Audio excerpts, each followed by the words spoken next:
who are chit-chatting here. There's things to be done. All right. Good evening, and for those that were at our July 27th meeting, welcome back. Welcome to the August 1st, 2022 meeting of the City of Summit Zoning Board of Adjustment. My name is Stephen Spur, and I am Chairman of the Summit Zoning Board.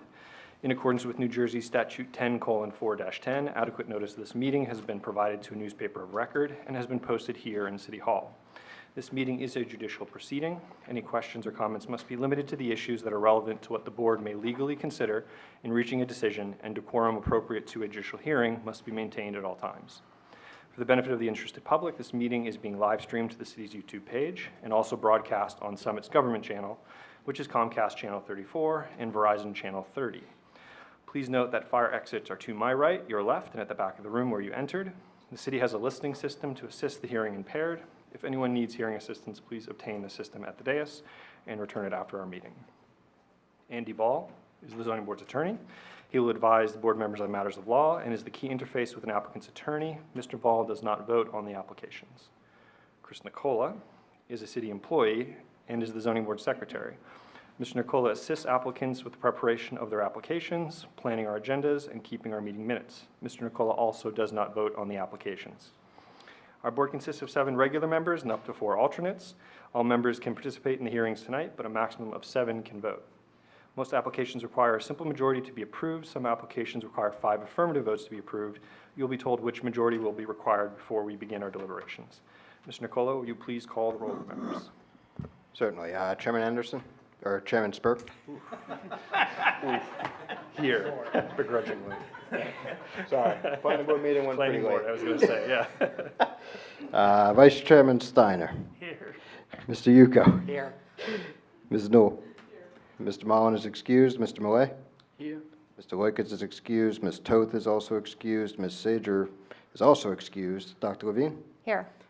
And Mr. Gonzalez is excused. You have a quorum. You can proceed. We generally hear the applications in the order they are listed on the agenda. We try to have each hearing last no more than 30 minutes, but we do understand that some applications are too complex to be heard within that time frame. Each hearing begins with the applicant or their attorney giving an overview of the application and the variances that are required. We then hear from any expert witnesses the applicant may have to help explain the application and why the variances are needed. Board members may ask questions of the applicant, their attorney, and the expert witnesses. Once the board professionals and board members have completed their questioning, the public will have an opportunity to ask questions. This is not the time to tell us what you think about this application. That opportunity comes at the end of the hearing. Before you ask your questions, please clearly state your name, spell your last name, and provide your address. It is important that our court reporter be able to keep a clear and accurate public record. The stenography is conducted through the audiovisual system, so please speak clearly into the microphones. After all witnesses have been heard, members of the interested public will have their second opportunity to speak, and at that time you may express your opinion, positive or negative, about the application. Then the public hearing is closed and we enter into executive session where the board members discuss the application and vote. You will not be able to listen to our executive session, but you will not normally be able to participate in our discussion. Most applications are heard and decided in the same evening. If an application requires additional information or testimony that cannot be presented tonight, we will carry your application to another date and it will not be decided during this meeting. Krista Anderson, the city's zoning officer, has asked that I remind all applicants that they must carefully read the resolution that documents the zoning board's decision and to pay particular attention to the conditions contained in the resolution. For example, if a landscaping plan is required, you must obtain one and submit it to John Linson, the city's forester. If a grading plan is required, you must have one prepared by a civil engineer and submit 3 copies along with the application fee to the city's engineering division. Failure to satisfy all conditions in a resolution will result in a delay in approving your application, as it will necessitate additional follow-up from zoning and other city staff. The resolutions documenting the board's decision will normally be available 1 month before we decide, after we decide the application. When I call your name, please tell me how many witnesses you have and whether you think you can complete your application within 30 minutes. Before we do that, let's rise for the Pledge of Allegiance. Pledge allegiance to the flag of the United States of America and to the republic for which it stands, one nation, under God, indivisible, with liberty and justice for all. And then we'll have 2 other items of business to address. We'll swear in our substitute engineer for the evening. If you could please raise your right hand. Do you swear or affirm that the testimony you're about to give this evening is the truth, the whole truth, and nothing but the truth? I do. And please state your name, spell your last name. Marie Raffay, R-A-F-F-A-Y. Thank you. Welcome back, Ms. Raffay. Thank you.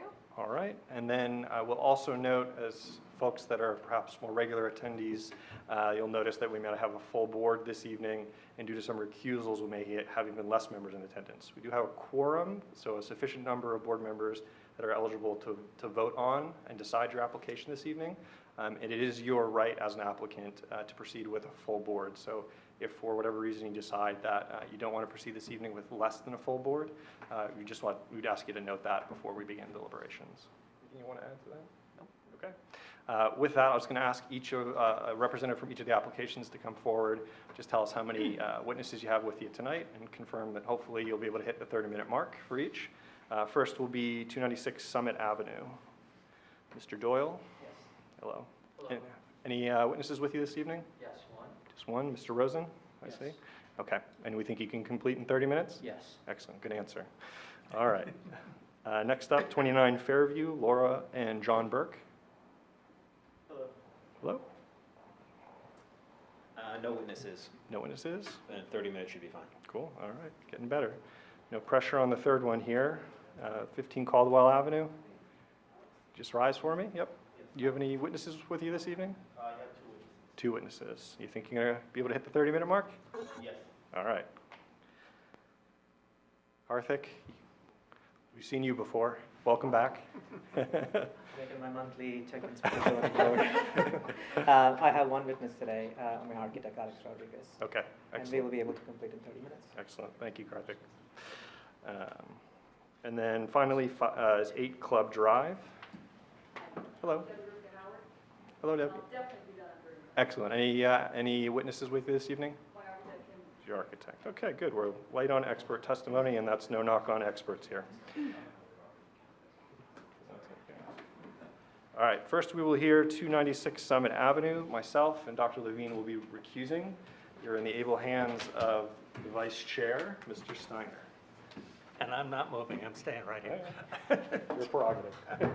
So you're gonna have to tap me the long way, Andy, if you need me. All right, let us begin with swearing in the first applicant. If you could, do you swear or affirm that the testimony you're about to give in this matter is the truth, the whole truth, and nothing but the truth? I do. Please state your name, spell your last name. Patrick Doyle, D-O-Y-L-E. Thank you. Okay, Mr. Doyle, can you explain what your application's about and why you're here tonight? We'd like to replace an old garage, and the variance is for the height of the garage, of the new garage. And you're expecting Mr. Rosen to take you all the way home, right? So to speak. Yeah. Okay. Are there any questions for the applicant? Seeing none, let's move ahead to Mr. Rosen. Do you swear or affirm that the testimony you're about to give in this matter is the truth, the whole truth, nothing but the truth? Yes, I do. And please state your name, spell your last name. Dave Rosen, R-O-S-E-N. And I know you've appeared before us a number of times. Any changes to your credentials since your last appearance? No, All right. everything's good. We accept. Please proceed. Okay, thank you. I'm going to go over there and put the images up on the screen, but before I begin, I see 4 voting members. That's adequate for this? Yes, it is. And if there are any significant concerns, then we would like to probably continue to another meeting or have somebody listen to the audio or listen to the tapes or whatever is necessary. But hopefully we can finish not only in the 30 minutes. You'll get that option just before we go into executive session. Right, okay. And just also to note, there are 4 eligible members to hear the application, which means you would need 3 votes to approve it. Yes.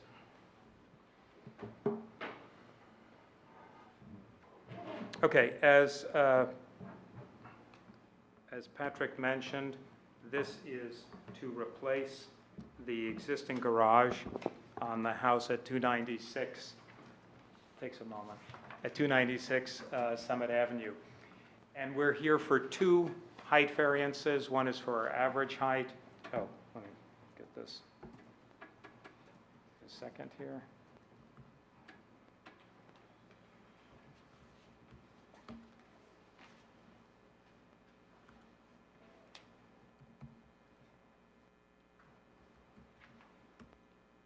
Okay, so this is the image of the house. If you're going down Summit Avenue, it's, when you get to the bottom of the hill, the road bends a little bit to the right as it approaches Route 24 and the service road.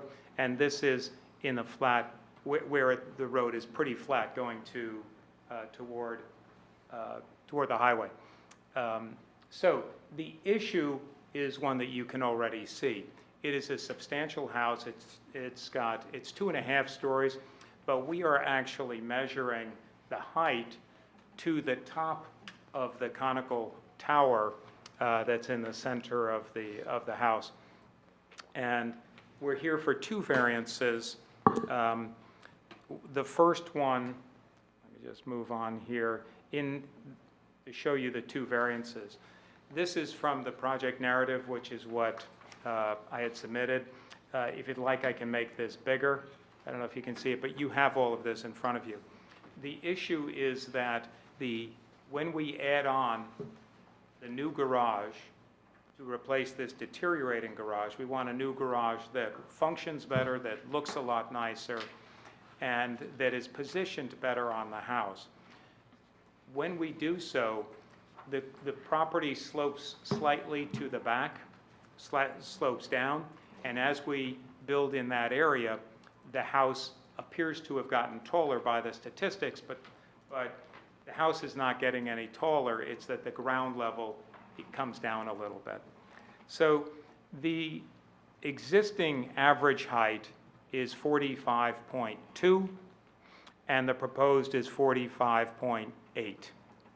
So there's a difference of about a half a foot on the average. And the average is determined by taking the highest point of the roof, which was the top of that tower, coming down to the average ground level, and then doing in 10-foot increments around the perimeter. And because the new addition is extending out to the side, it ends up that the average is increased because the new part is down a little bit lower. And then for the maximum height, which is from the very highest point down to the very lowest point where the house meets the ground, which is at the bottom of the garage doors, the existing is 47.6, and it's going to 49.3. So it's about not quite a 2-foot difference in the maximum. And again, that's for a couple of reasons. One is the ground is lower as we go out to the back. The second reason is that the current garage floor is about 2 feet, not quite, just a little bit less than 2 feet higher than the basement. So when you come in from the garage, you step down 2 or 3 steps into the basement. And the goal is to bring the garage down a little bit so that it's more level with the basement, to make the access more convenient, to make sure water doesn't flow into the house, etc. So those are the statistics. All of the other statistics are met because although this property is in the R25 zone, it's a little over 71,000 square feet, about 71 and a half. And so everything is conforming. Just as an example, the side yard setback is 105 feet on one side. The front yard setback, instead of being 35, is 92. We're not changing any of those, but it just gives you an idea that everything else is fine. And then in this one area right in here, it says that the proposed addition is 22 feet high, which is completely conforming. And conveniently, Krista says exactly the same thing. So she has the same statistics, and she also references a couple things. In this first section, she says that for houses that are in the R25 zone where all of a variety of other statistics are met, then the average height of a house goes from 35 to 38 feet, assuming the roof is steep and so on. All of those are the case here, and that the existing, she gives the same number, 45.2, we're going to 45.8. And then she gives the same statistics for the maximum height, from the very highest to the very lowest point. I'll get to her third point in just a second, but She notes, as I just did in this section at the bottom here, that the garage floor level will be approximately 2 feet lower than the existing garage.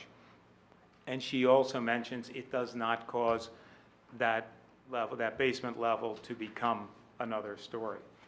So her third item shows the presence of a swing set in the side yard. The Doyle's children have outgrown that, and Patrick, you can confirm that we would be okay with the removal Yes. of that swing set. Yes. Okay, thank you.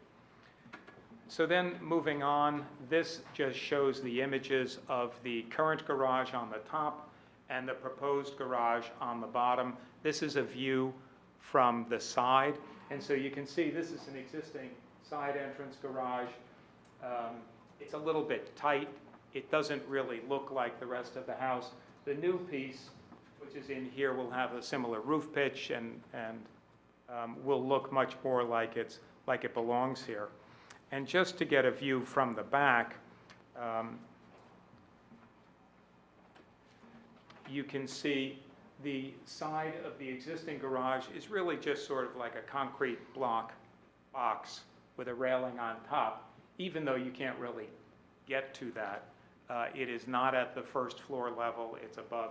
And so it really, the roof of that is at the bottom of the windows, so it's a couple feet above the first floor. There's really nothing about this that is within the context of the house. And so what our proposal is to add a new 3-car garage with a lot of similarities to the architecture of the existing building, and then a mudroom in between, so that the roof line of the garage doesn't sort of crash into the house. One other thing, and I'll pause for a moment, see if there are any questions, because then I want to address just John Linson's comments about the trees. Yeah, I have a couple questions, just in terms of the height variances. Sometimes we call, if I understand this correctly, these really are, for lack of better words, kind of technical height variances, because if you do this project and drive by Summit Avenue, you'll have no perception of any additional height to the building. It'll look, That is correct. yeah. And actually, the garage will be back behind this row of holly trees. And we moved it back far enough so that those hollies are not affected. Was there another question? Yeah, the second question is, I heard the applicant say no problem with removing the garage. I mean, the place, are you in fact going to remove the place, that just so we have it on the record that you're planning to remove it, so there's no need for that variance? Yes. Okay. And normally what we would do is have a condition of the application that it would remove it so that we can avoid that variance relief. Is that okay, accepting it as a condition of approval tonight? Yeah, Patrick, what he's asking is, Yeah, no, I think I understand. if you wanted to keep it, then we would ask for a variance for it. Yeah, no, I don't think we'd want to keep it. Okay. So that we're willing to have that as a condition of approval, is that the swing set will definitely be removed. Great. Ms. Raffi, do you have any questions to this point? Not to this one. Okay. Mr. Yuko, was there anything else? Well, I was asked about the trees, but you're going to address them, so. Yes, so on the trees, coming over to, this is sort of the end of the story, and then I can work backwards if you want. But John Linson, in an email this morning, 10:15, said, "I am very satisfied with David Rosen's response. The only thing I would add is that the entire project should be supervised by a New Jersey licensed tree expert." We agree to that condition. If you want, and if the people want to postpone, who are here want to postpone their applications for another few minutes, I'll be glad to describe the conditions on the trees. Is there anything? Give us a 30-second. Okay. There were 4 trees in the front and 2 in the back. The ones in the front are really pretty simple. There's a southern magnolia right here, untouched, unchanged, unaffected by the project. There are 3, they're about this tall in here. There are 3 holly trees, which also are unaffected by the construction or any demolition of the existing garage. They're away from it. And then in the back of the house, there are 2 unusual trees. Let me,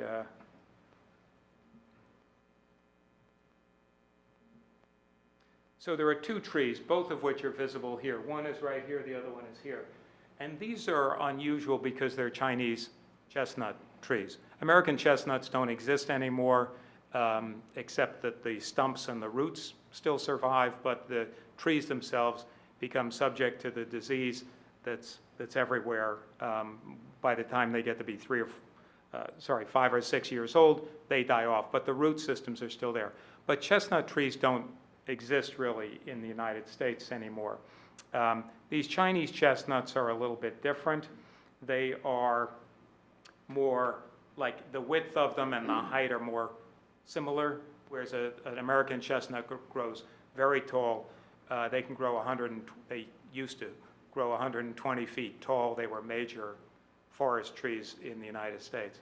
Anyway, there is nothing that we're doing that even gets into the drip line of these trees.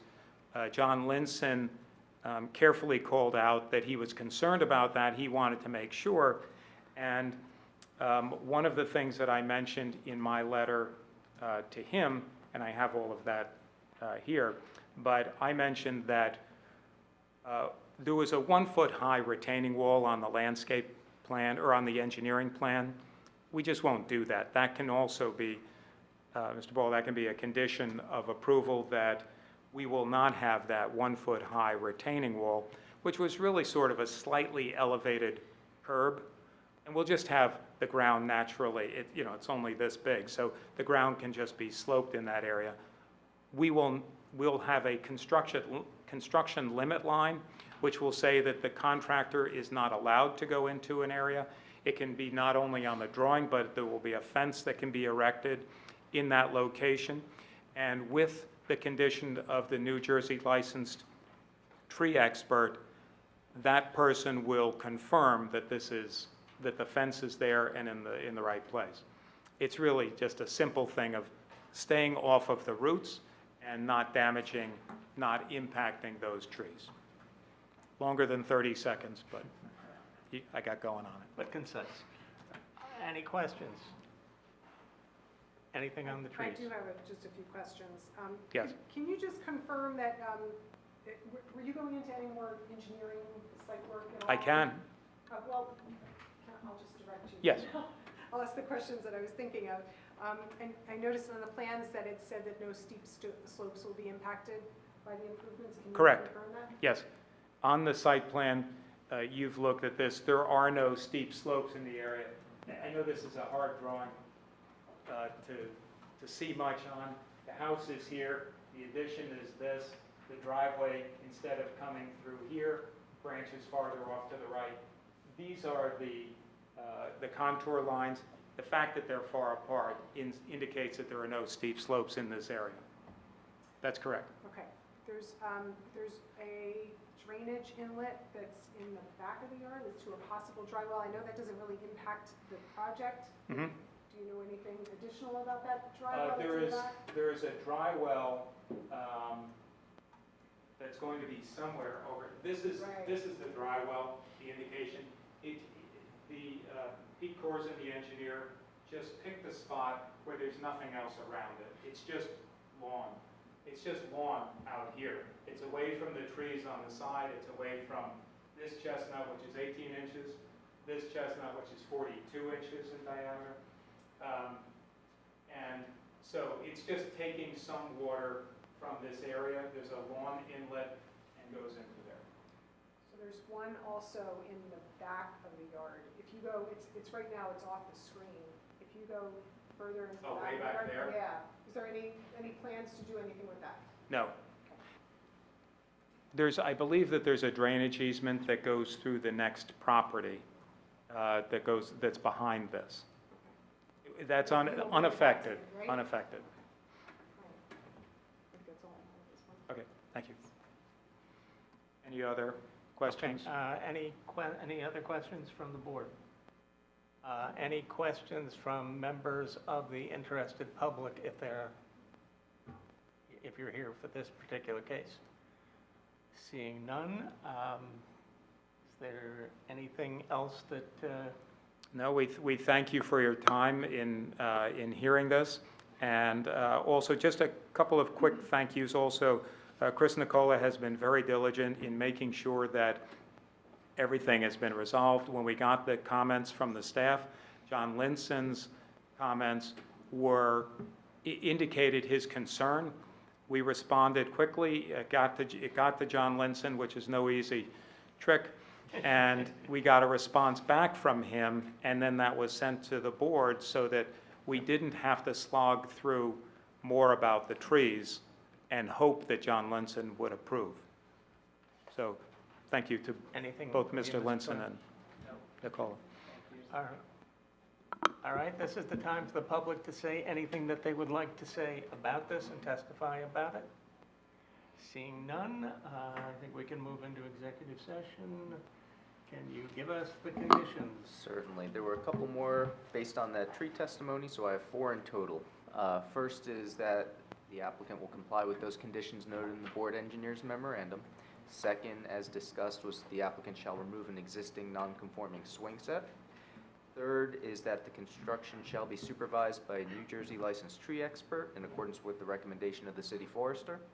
And fourth is the applicant will not construct an originally proposed 1-foot high retaining wall in order to avoid damage to existing trees. One last thing that I forgot to bring up. Some of the stuff you put up seems to have been changed from what we got, the colorizations, et cetera. Could you just submit a full copy to Chris so we have it on record? Yes, the only change is highlighting some of the I wording. thought the picture was also colorized different.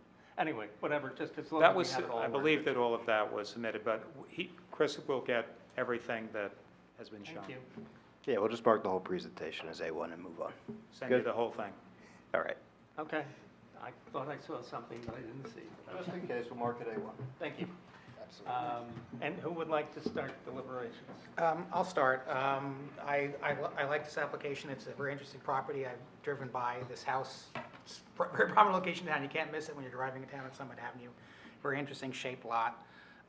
As I noted, the height variances, really nothing's changing in the physical height of the house. It's just a technical thing because of where this construction is supposed to happen, so I'm not concerned by the height variances. We eliminated the swing set variance because they're going to get rid of it. And I'm happy that the trees just worked out. That email correspondence is very helpful today because I read the report over the weekend. I thought we might have to have some discussion about that, but happy to see that email today. So with all that, I can support the application. Anyone from this side?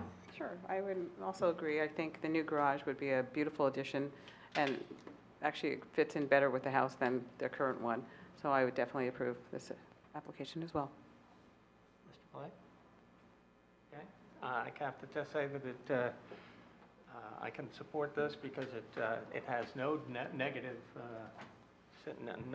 impact on the community or any of the neighboring properties, and it will provide the house with an amenity that it needs. So I would entertain a motion to approve. Move to approve? Second. All right, Mr. Yuko, Yes. Ms. Newell, Yes.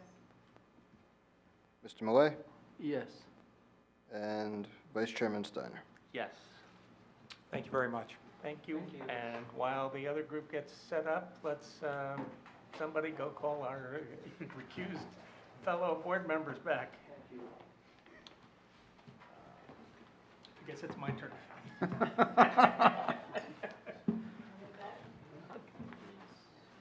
I think she. Thank you. Whoever wants to get that.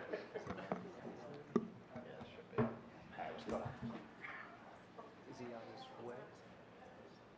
If you're okay, we could just bump you down until he does show up? Yeah.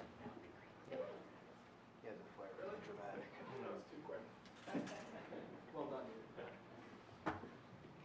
You can stay, Dave.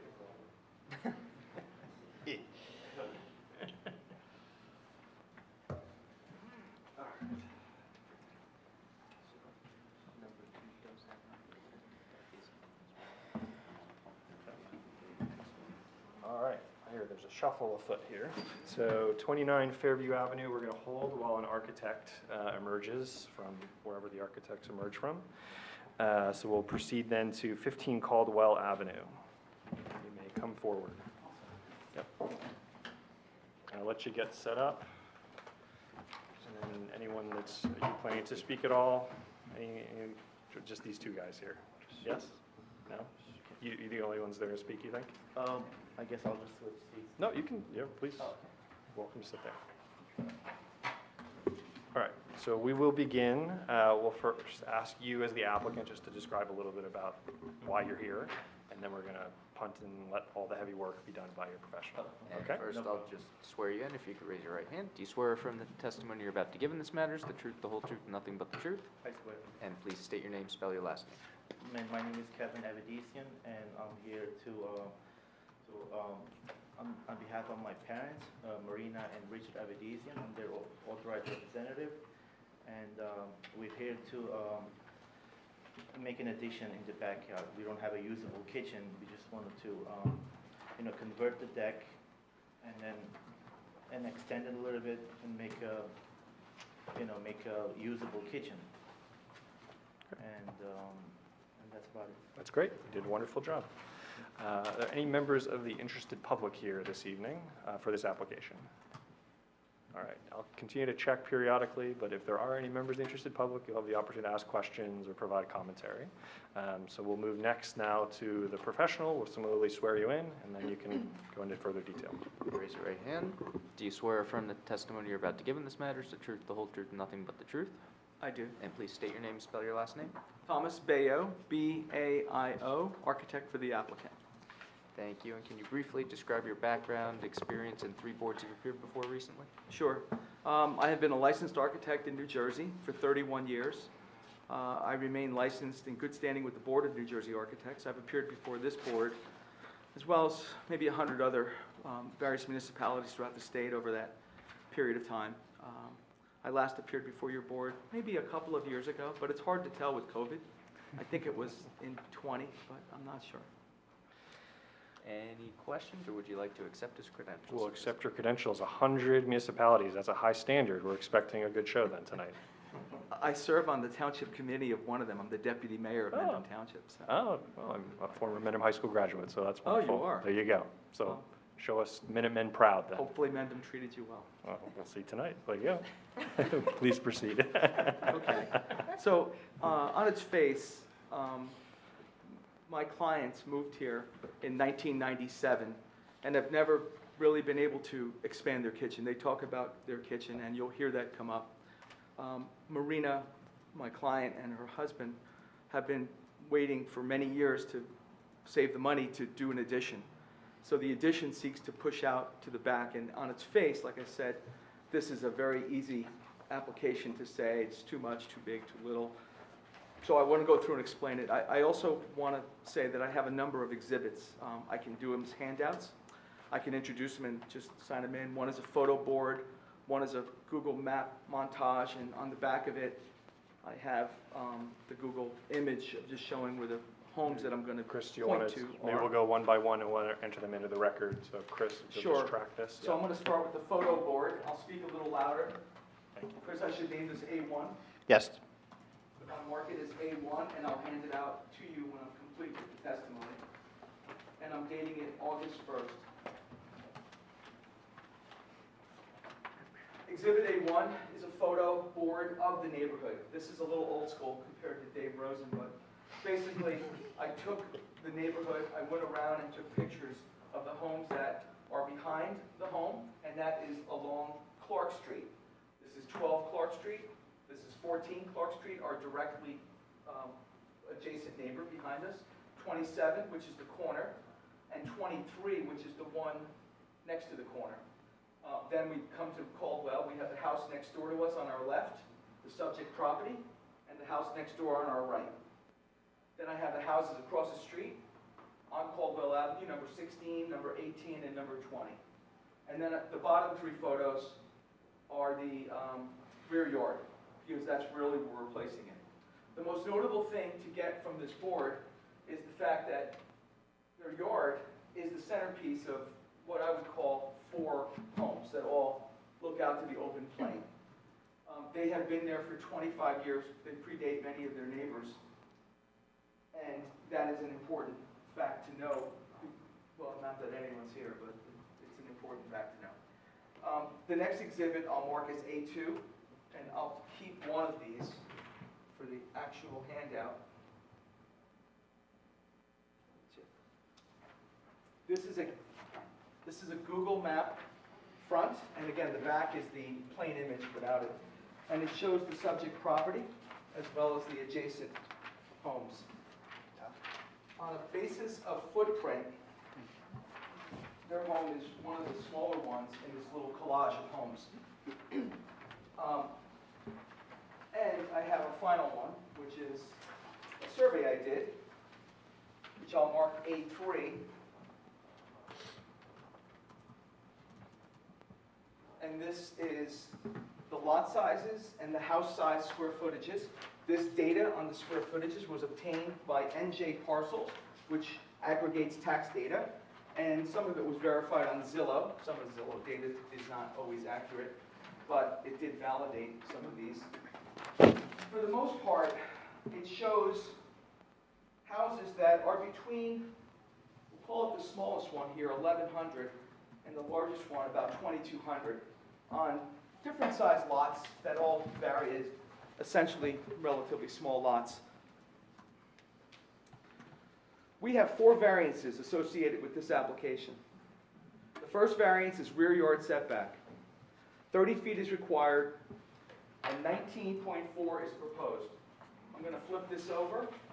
I'm going to ask Chris if he wants to enter this as an exhibit, but this is my architectural drawing A1. I'm asking if you want to enter it as an exhibit because I did mark color on it. Yeah, we should mark it A4 then. Okay, then I'll mark it as A4. I'll enter it after my presentation. I'll try to make this a little bit here.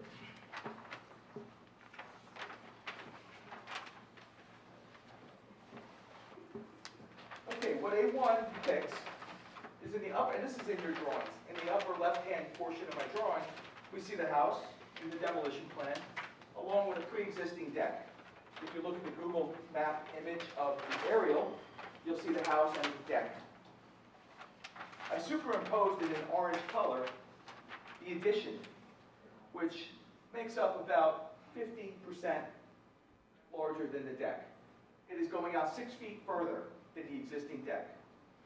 Again, referencing the Google image, the deck is barely visible here underneath the lettering.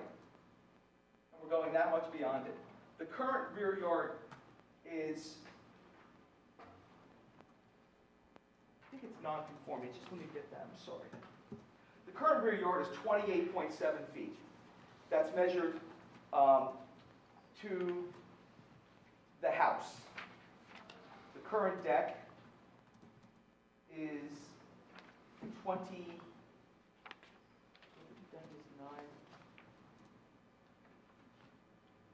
28.7 feet. Our proposed addition is going out 6 feet beyond the deck. So the actual deck of the new addition, so we have an addition and a proposed rear deck, which is steps. Our 19.4 foot and a half setback is to the deck. The setback from the property line to the house is 23.4 feet. The requirement is 30, but we measure it to the deck. They didn't want to take the deck and put it on its side because they felt that the imposition to the neighbor or their friends would be too much, so they tried to keep it behind the house. So consequently, the rear yard setback at 19.4 seems very gross compared to 30 as the requirement. But I want to point out that the actual house is 23.4, whereas the current house is 29. So the addition is that 6 foot area right there. The second is lot coverage. On this one, Krista Anderson opined. My lot coverage proposed is 46.2. The max allowed is 45%. That lot coverage is a consequence of something that she probably didn't see, and I mentioned earlier to Chris. I'm going to point to my cover sheet, C1. And Chris, you'll see there's additional color on here. Should I again mark this? Yes. All right, so I'm going to mark this one A5.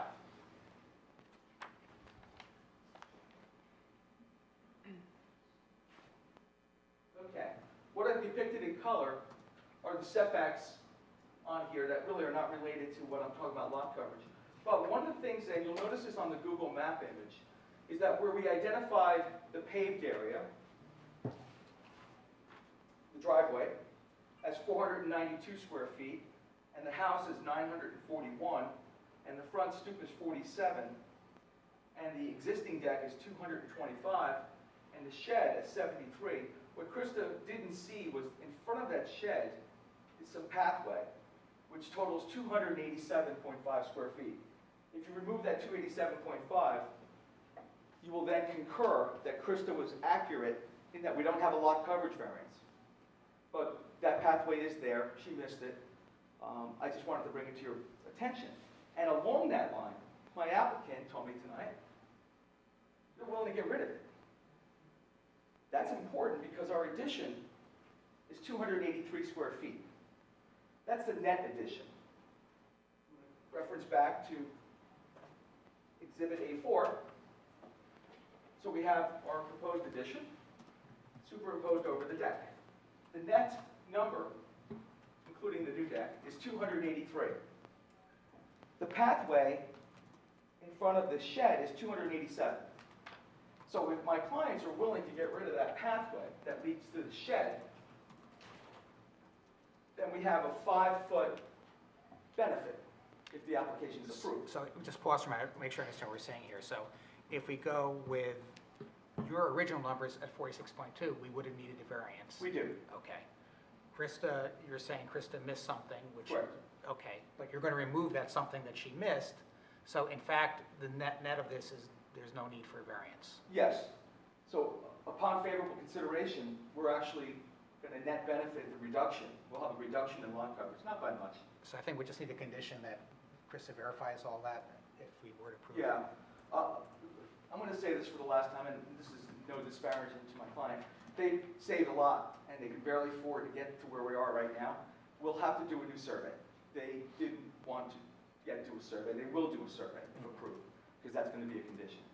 Which will verify a lot of these numbers. I worked off an old survey, and the first thing I request is that we go out and pay another $1,000 to get a survey done. So I appreciated Krista accepting our current survey, but that's where the discrepancy came from. So nonetheless, speaking to lot coverage, if the application is favorably received, we're going to remove that pathway in front of the shed, and it's somewhat tokenish, but it does reduce the lot coverage.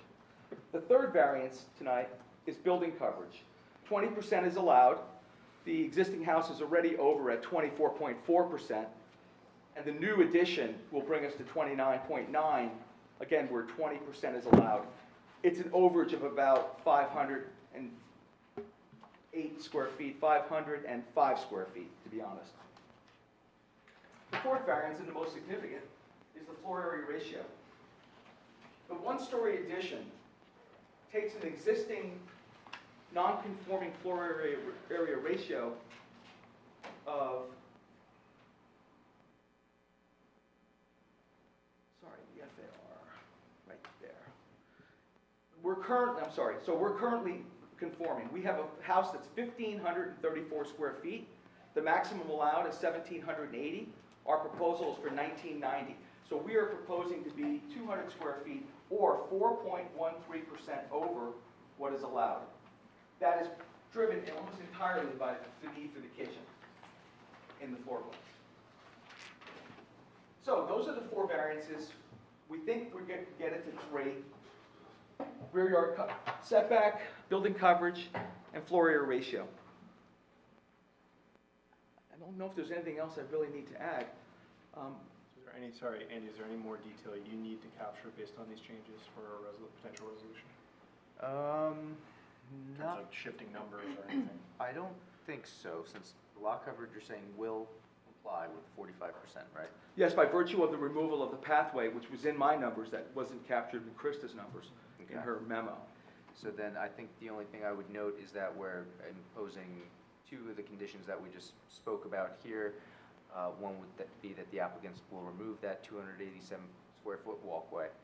And the third condition, in addition to our usual condition of the board engineer's memorandum being accepted. So the third condition would be the applicants will provide an as-built survey prior to the issuance of certificate of occupancy. That would be acceptable. And in closing, I just wanted to add, they've just waited 25 years to get to this point. We've tried to look at making it smaller. She's a cook. Kevin's a full-grown adult now, but Thanks to that cooking, right? Yes, we love to cook. Kevin, you live at home, right? Yes, I'm not married yet, so once I get All married, right, I'll so move out of the house. this is a dream for someone who immigrated here from Syria. So that's really the extent of this presentation. I do just have one follow-up question. Is it your expert opinion that the site can accommodate the proposed increase in floor area ratio? Yes, exhibits that I submitted were very important. They showed that many of the lots here are over-densified. The house next door has virtually no rear. I'm going to point this out. This house has virtually no rear yard. Which one are you pointing at? Every one of these. Okay, okay, that's In fact, including the one behind them. The four homes that enjoy this rear piece of property, the house that's behind them, their house sits about 7 feet off their property line. So while it looks like 19.4 is a significant number, I'm referring to these dwellings. I don't know how some of these got approved, but Different zoning board. yeah, or before the Our planning. 1,900 square feet, by Summit standards, even by this area, is not egregious. It's more than it's allowed, but it's not egregious. I mean, I want to speak as a planner, but I think that we've tried to do our best to keep this as small. The deck removal makes most of this thing just become a kitchen. So I don't think it impacts the neighborhood too much because it does replace a deck with a structure. That's true. But it's more usable to them if they had a kitchen than the deck. So maybe to that point, and we're not recognizing you this evening as a licensed planner, for the D variance especially, could you elaborate upon the rationale for this board supporting from a planning perspective? Sure. From that Google map image, the largeness of their rear yard, it's actually the largest in that little nucleus neighborhood. The imposition of a structure that really predominantly right now is covered by a deck, and the removal of that deck and replacement of the structure, while it does add volume, it doesn't necessarily produce a negative impact to the public, especially in consideration of the removal of more square footage than we're adding. When you take those 2 points into position, we're reducing coverage and effectively enclosing a space that makes them just have a more usable home for themselves after 25 years. I think it's easy to say that it's probably not going to negatively impact the neighbors as much as it would positively impact their lives. Will it infringe at all on light, air, and space for any of the neighbors? I don't think at all, yeah. The roof lines are kept relatively low. I didn't speak to the elevations, but on my elevations, you know, we're keeping our roof line relatively low beneath some existing windows. There was no desire to expand anything toward the second floor. This is purely about adding some cooking area for a family who relies on cooking, a centerpiece of the family. Yeah, I think you said this during your testimony, I just want to be sure. So the proposed addition is really nothing more than enclosing the back patio area? Plus 6 feet. Plus 6 feet, okay, Yes, plus 6 feet. we're going, because I wish you could just do it in the patio area, it wouldn't be so bad. But it does go beyond it by that much. Okay. And the setbacks that we're receiving a variance for are really measured to this deck line back here. They're not measured to the building. The building would be 23.4, whereas the neighborhood really requires 30. But the deck does count. It is higher than 30 inches, and henceforth is considered setback. Okay. They didn't want to do a patio. They really wanted it to be a deck. Anything from an engineering perspective you'd like to call out, I do questions? have a few things that I Sure. wanted to ask about. I noticed that there's, in the rear of the yard, there's a retaining wall and a fence. Can you confirm if they're on this property or the adjoining property? Sure, I'll speak to that.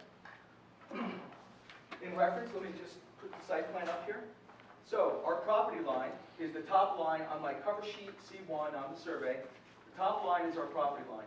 And there's a wall that sits within our property line that is entirely on our property. On one side, the wall is,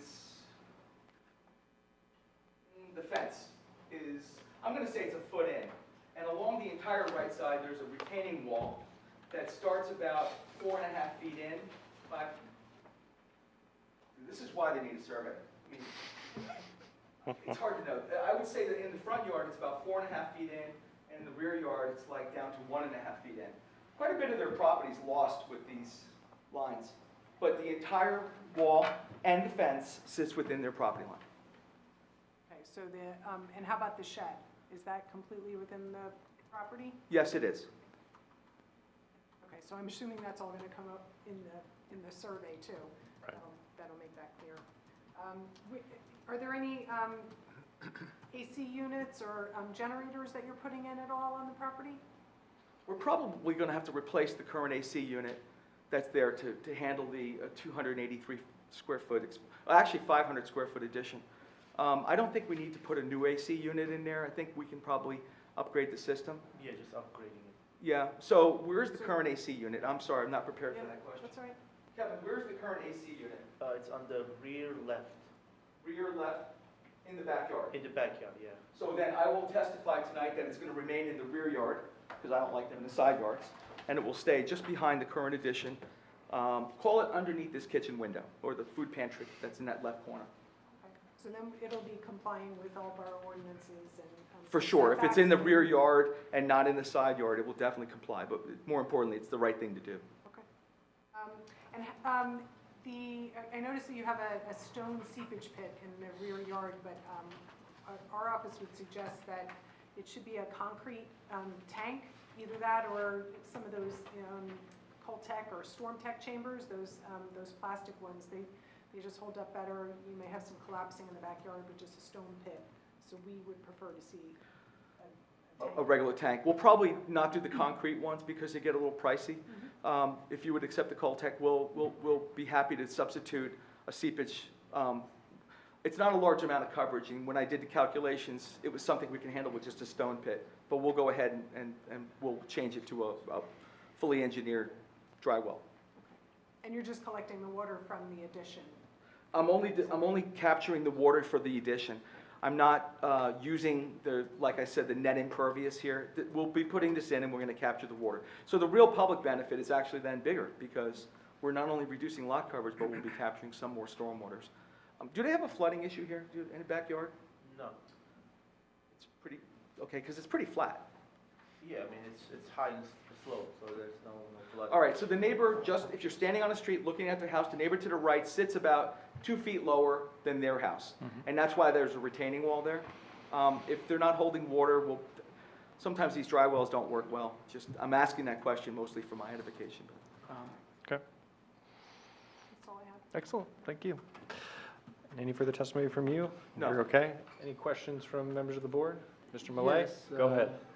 Is there any way that we could stay with the limit for the setback? Because the setback, getting like, the way I look at it is 10 foot into the, less than the required. Unless we can, you can stay with the same size of the existing conditions, will be easier to approve. So let me repeat that the actual addition is, that if you look at the building, is 23.4 feet, 30 is required. We measured it to the deck because the calculation methodology requires that we measure to the deck. Unless the deck is a patio, it doesn't have to be and they really wanted to have a barbecue area. We're currently at 19.4.5 feet. We'll never, this addition won't happen if we try to be at 30 feet. We really do need the variance relief to have any addition here. even though none of the other homes around here have even a rear yard, this is one of the few properties that has a fully usable rear yard from, you can tell from the Google image. They're trying to really keep it to a minimum. If the question you're asking is, could you downsize the addition by a foot, By 6 foot? by 6 feet? Yeah. Probably Because- not. I don't think that we, I think he's talking about staying at the size of the deck. Yes. yeah, I know. That's what he's saying, and I think that's something we're all asking. Right, that And would be, you're saying that would no. be significant. That would significantly impact their addition. I don't think, could you reduce your kitchen by 6 feet? No. I discussed with them, trying to come back a foot or two, and we're here. If the request, could we get it to a foot, I would say, I could argue yes. I mean, there's, the island is long, it's long by my standards, maybe not by their standards. I don't know if we'll get 6 feet out of this, that would be a lot for them to accommodate. I might have found you two. Noting the limitation of the survey, Krista Anderson did measure the setback at the deck at 21.6 feet, not at the 19.4. The survey. Is that was in her comment? Yeah. Yes.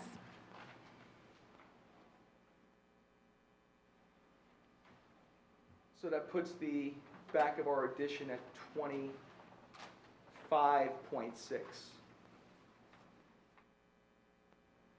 Well, it's certainly better. I'll accept that. I didn't even pick that up. I just picked up the lot coverage. Could we reduce this application by 2 feet? I was hoping maybe like 1 feet. So a lot of this is driven by the mother's desire for this island that's a little long. I think if there's favorable opinion from the board, if we did reduce it by 2 feet, that puts our rear yard setback from 30 to 27.45, which is opposed to Krista's number of 25.6. It would be 27.6. Would that be accommodative for your opinion? Question to you, Mr. Malay. Feeling a little better, or do you want to continue to Of press course, the a issue? little better, but still not there. Okay. Yeah, the rear yard, the setback, I know this one, it should be the FAR. I mean, I've been to enough of these boards. But the That rear will yard affect the setback FAR is, as well. that's the main element here. I Yeah. totally get it. I don't see, I mean, I've discussed this with them for 1 year. It's how long we've been working to try to get this right size, because I went into it, I'm like, I don't know, I'm not the right architect. And I literally went into it that way. We'll be willing to take it down 2 feet. We can find room to do that. I hope that it's somewhat token to your answering your question. Okay. Thank you. Thank you. Other questions from the board? No? Shorter board tonight. Any, go ahead. Just a couple of quick, You're more than happy to. just a couple of quick technical issues. Your Google Maps not dated? Do we know when Sure, when that this was is from? downloaded today. That Google map probably reflects data. Google has been better. I would say it's done within the last 12 months. Okay, but it's downloaded today. Yes, it and, was. Your photographs on your board were taken by you? Taken by me personally when, today. and they fairly represent the community in the area, et cetera? They do. There was no photoshopping. Those pictures are raw right off of a phone. And the dates are when? Today, they were taken on August 1st, 2022. Quick prep of a board. Okay. Thank you, Mr. Steiner. Any members of the interested public have a question for the architect? No? Okay. All right then. Assuming also that there is no members of the interested public that would like to comment on this application. Mr. Veo, anything you'd like to say in closing, or the applicant is welcome as My well? applicant's going to push right now. Please. I was hoping to get just, the 15 feet addition in the back. The proposed addition is 16 feet. The imposition is that 16 feet is exactly what we're going for. Right, yeah. And they're asking you to bring it to 14 feet. 14 feet. Can we do 15 feet instead? or- Not exactly how this works, but I applaud your spirit. All right. Did you want to Mike has try? nothing else to say. Should the board deliberate on 14, 15, or 16, or some other number? The board should deliberate on a 14-foot addition in which we've compromised it by 2 feet. Okay. And that's the most And the likely removal of the lot path to a- coverage. Okay, All right, then we'll go ahead with the 14 feet. okay. You'll be very Good answer. creative. All right, so then before the board does deliberate, Andy, would you walk us through the conditions and perhaps just a reminder of the variances that are being sought? Certainly. So, and let me just clarify that. So the final rear yard setback proposal is at then 20, is it 27.5? Yes, according to Or, sorry, Krista's 27.6. number, it would go from 25.6 to 27.6. And we'll validate that with a survey. Okay. So we have no more lot coverage variance, that's not at issue. We have the rear yard setback variance, 27.6 feet, which will be confirmed by a survey. We have a building coverage variance, which, That's going to change too, right? Isn't it? the building coverage? If they do the, Oh, yeah, it'll reduce by 61 feet. Yeah. The building is 30.5 feet wide. A 2-foot reduction reduces that by 61 square feet. I Which- don't have the percentages. Could you calculated. provide a percentage for us? I did do this when we were deliberating together.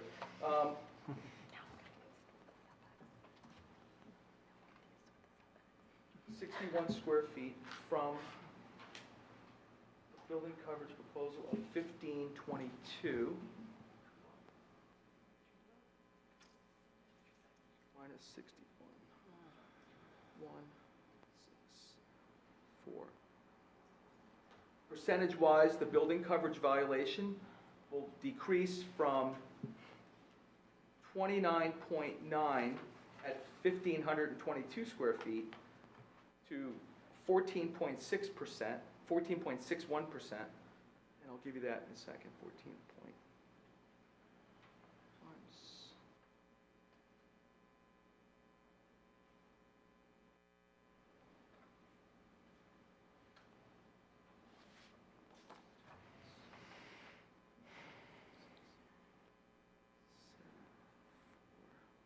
Doing it wrong here.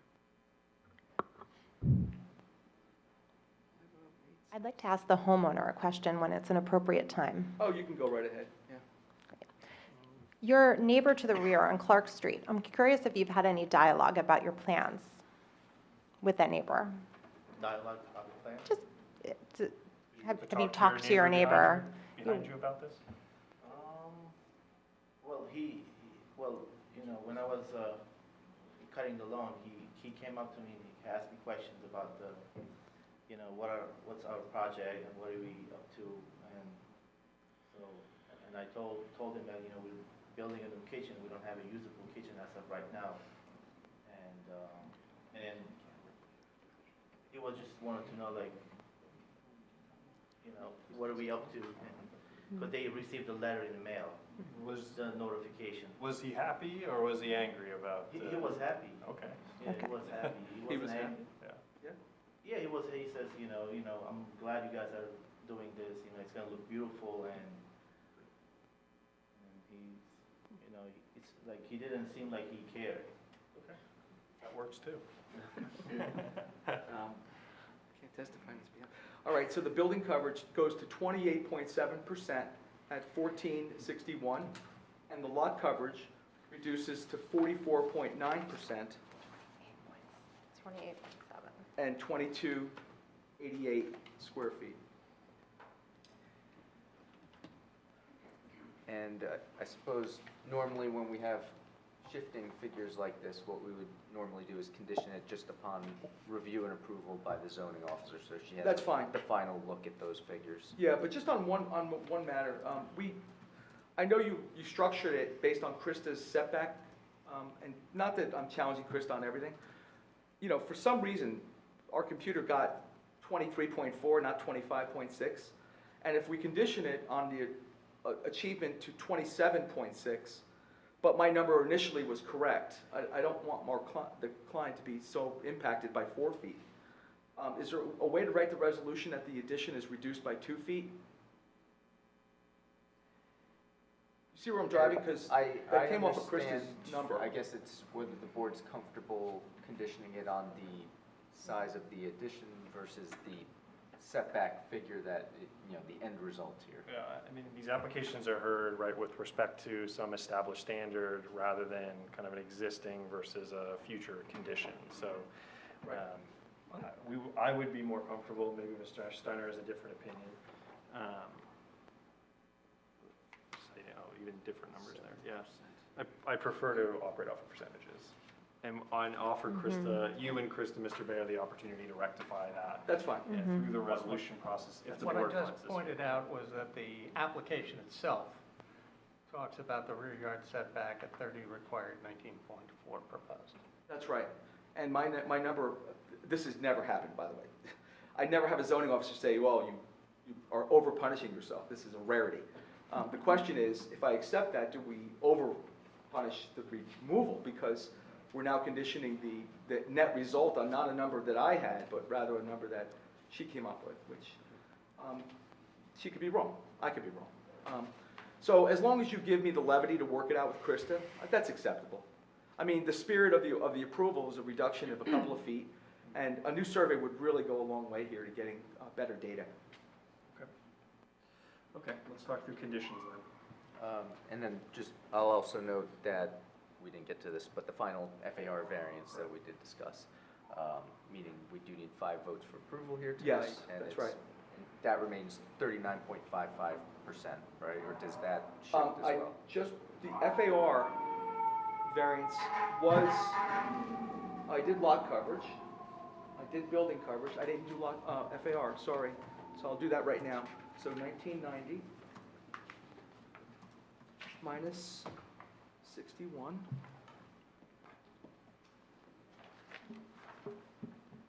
1929 square feet.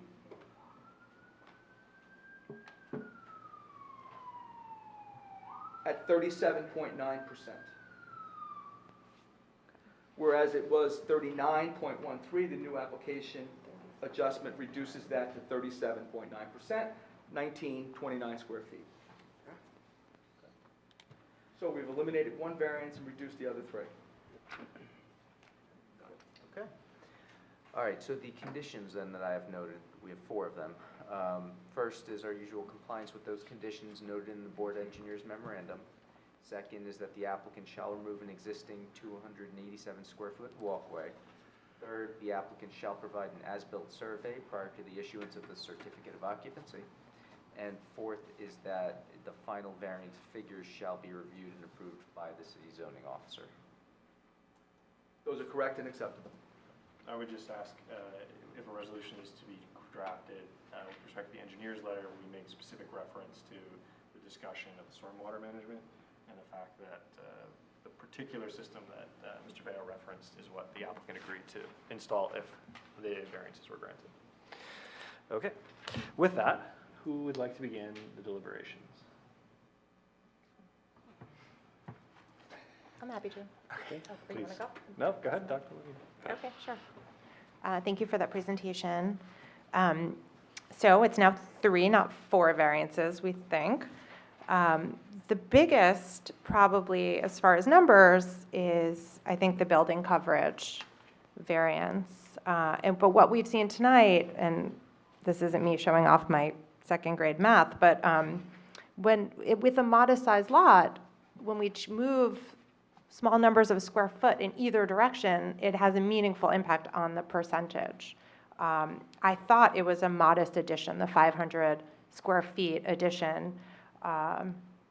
Feels like a small amount, but it created this large building coverage percentage need over what is allowable by the ordinance. And then throughout our conversation and some changes you just made, it even brings it down another meaningful percentage point.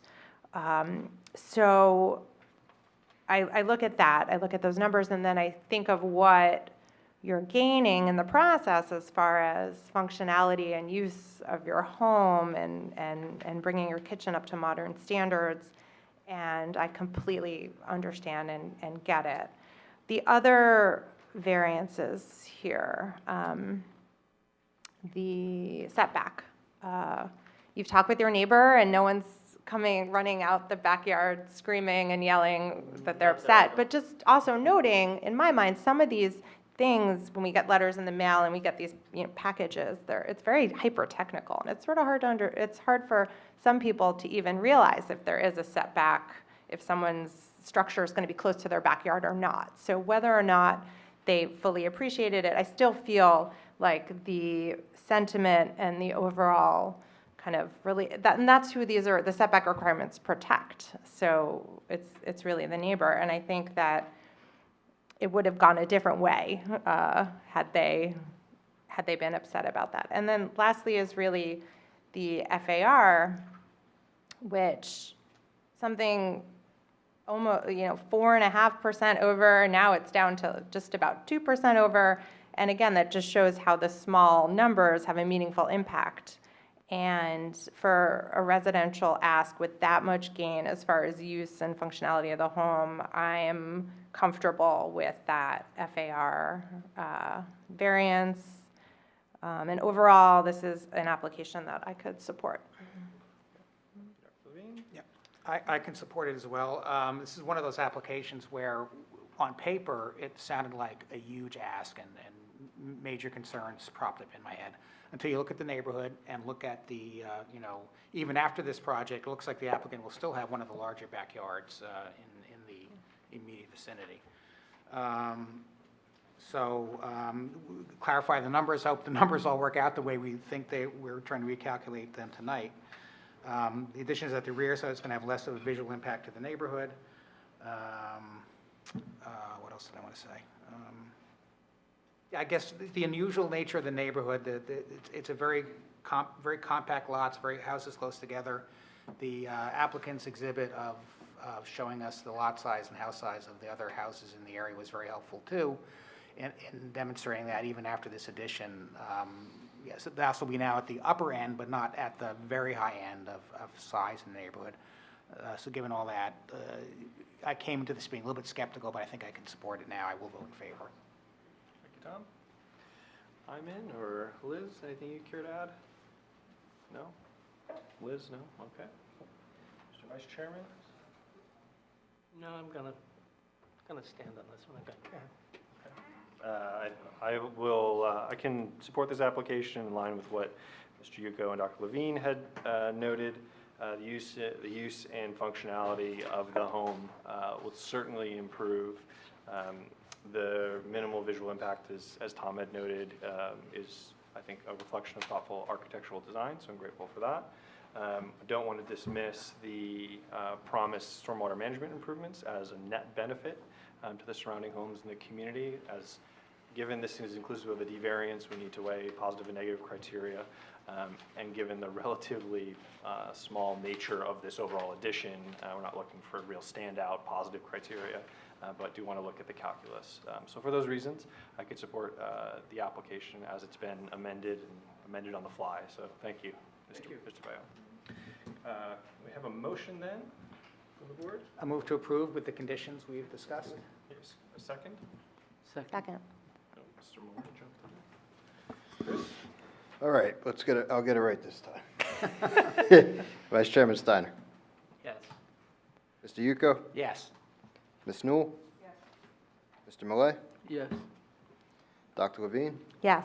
And Chairman Spur. Yes. Thank you very much. Good job, Mr. Mayor. Thank you, Deputy. Deputy. Congratulations. Something Thank to you very aspire much. to. You're welcome. We're very accommodative board. Good to have you. Thank you very much. Tom, can you just throw the exhibits like on the side chair there? Sure. All right, We we're, need a minute to collect. no, please do. While he's cleaning up here, we're going to jump back up to number 2 in the batting order, 29 Fairview Avenue. With an architect now. Excellent, even better. Looks familiar. Yeah, I think it's familiar.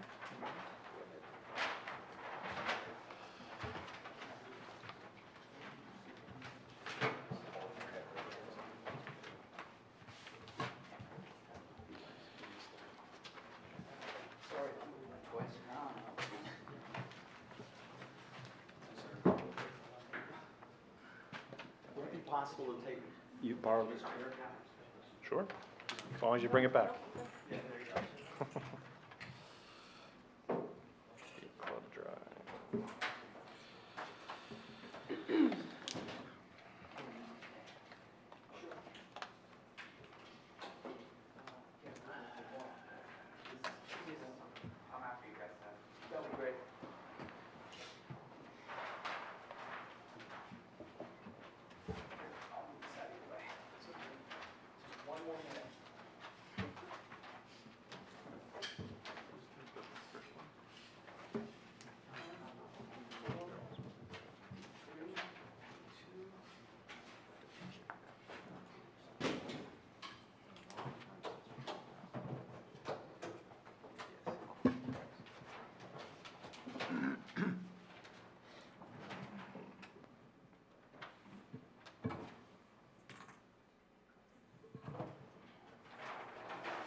honor. Thank you. Thank you, Board. You're welcome. Great hustle tonight here, all right?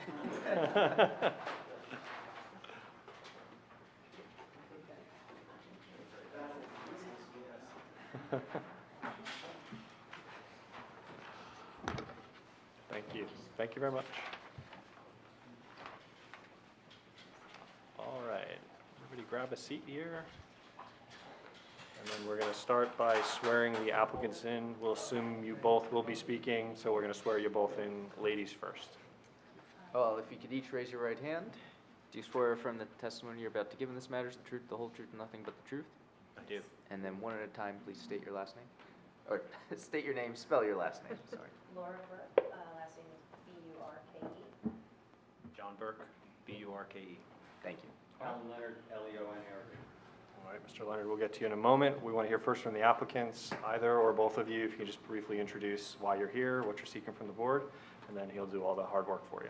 Great, sure. So we're proposing a two-story addition on our home. It's the same home that my wife and I bought 10 years ago when we first moved to Summit. We've had 2 children since.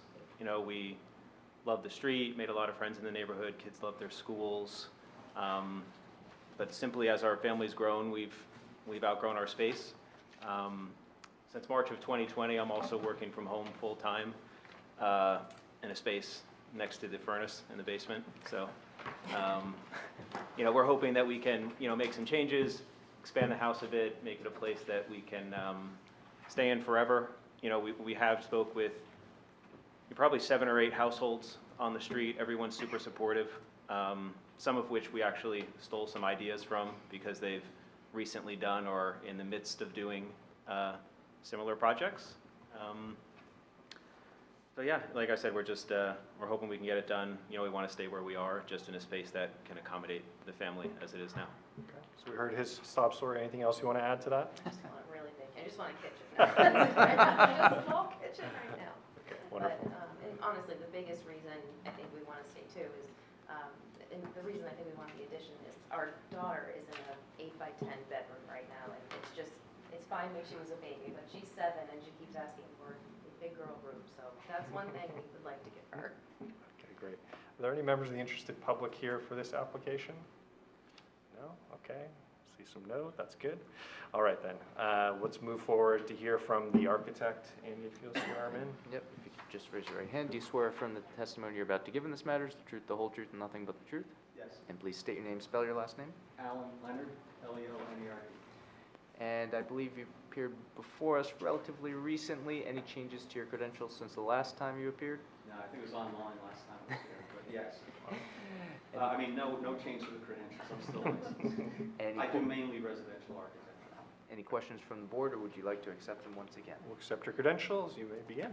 Thank you. Yes. And I have to, I've already apologized to my client. I apologize for being here late. So it was, I don't know if it's avoidable or not, but it wasn't avoided. It's all right. We're glad to have you. The Burkes are looking to add onto their house. They're on Fairview, and just in context, they're in the R10 zone, which spans a lot going from Beekman to Springfield. But the issue, not just for them, is where they are. They're actually sort of in the center of these lots that are like 60 by, they vary, they slope down a little bit, but well under 8,000 square feet in the R10 zone. So a lot of, we're asking for 6 variances, 4 setback ones, and a building coverage and floor area ratio. But a lot of that is triggered by the requirements of the R10 zone. And their lot is 17,213 square feet. So just in terms of the context of that, the lots where they're located are relatively small. And so the existing house is, it's actually a pretty simple house. A lot of these houses are. The way the design was done, they dropped the front and back walls to make it appear lower. It's like 6.5 foot high front wall and back wall. And the house basically has a dining room and a kitchen, and because they were kind of tight, previous owners, I believe, opened that up, right? Yeah, and so it's one room. The living room's here. someone added this roughly 10 by 11 enclosed porch, but it's really small.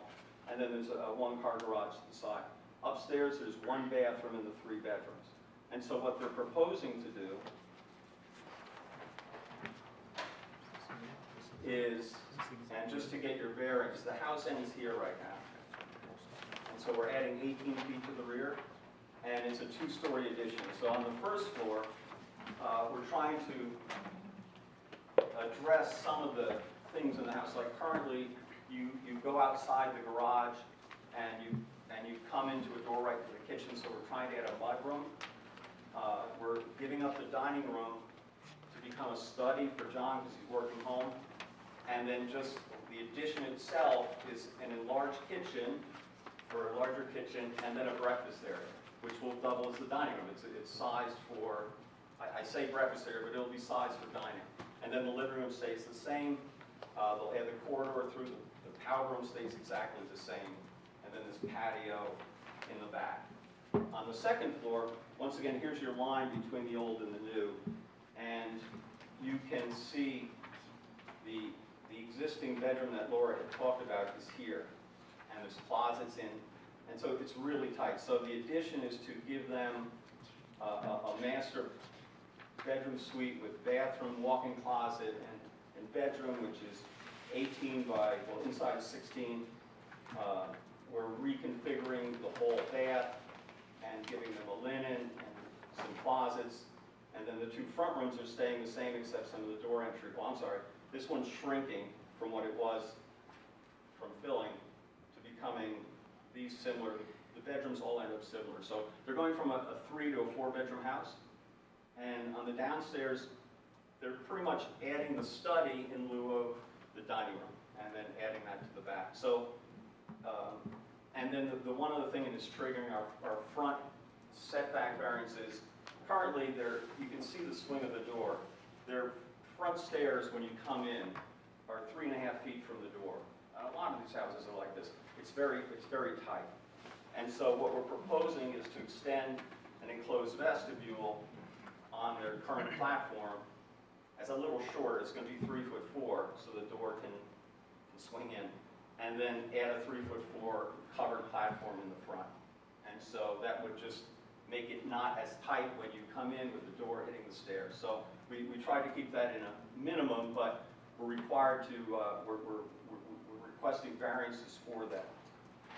So. Maybe just to pause you for a quick moment, the front page there, is Yeah. that a new addition to the presentation? I see a picture with, I think that's snow on there, is that? It was, right? it was in the snow. Okay. Should I get it? We're just going to mark it A1 just for the record. Yes, sir. Yeah. And I was going to come up to this, but I can swear it in as well. Krista had asked for the other side elevation, so I brought that. I had copies. Wonderful, that's great. Correct one.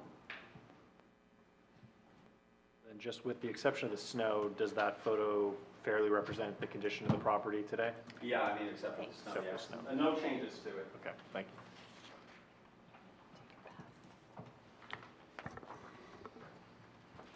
Oh, who's this?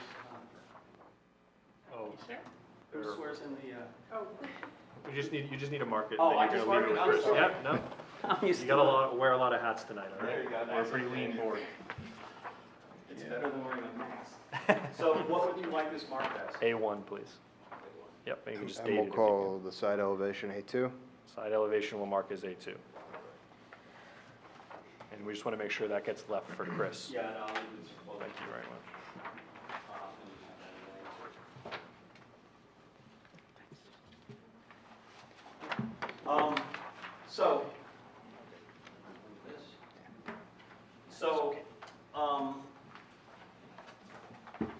The front isn't changing much except for the front entry. The windows are staying the same, the roof is staying the same, except we're adding 2 little dormers just for aesthetics. The attic is too low to be habitable. We're not trying to make it habitable or run stairs up. It's simply for aesthetics on the front of the house, which you can sort of see here. So the main addition is to the rear. And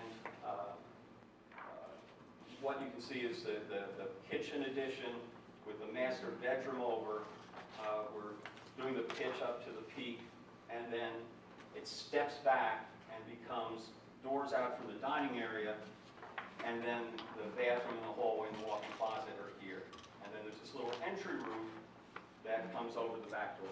And simply to break up wall space, parking for aesthetics, we're talking about standing seam roofing, just to give it a highlight.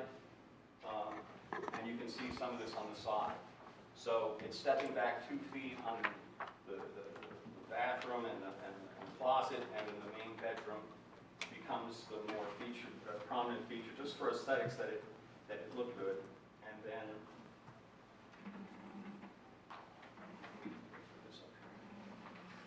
this side elevation is from the other side, from the neighbor's side. It's actually the side we need the variance for, so it's a useful elevation. And the reason we had for variance, there's a current, that little 100-some square foot covered porch sets back 6 inches from the main house, whoever built it like that.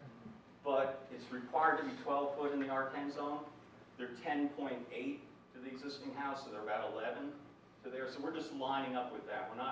We're not intruding on the side yard more than it is. But it also triggers, based on the R10, a combined side yard variance, because we don't meet the total, because on the other side it's 7 foot to the garage.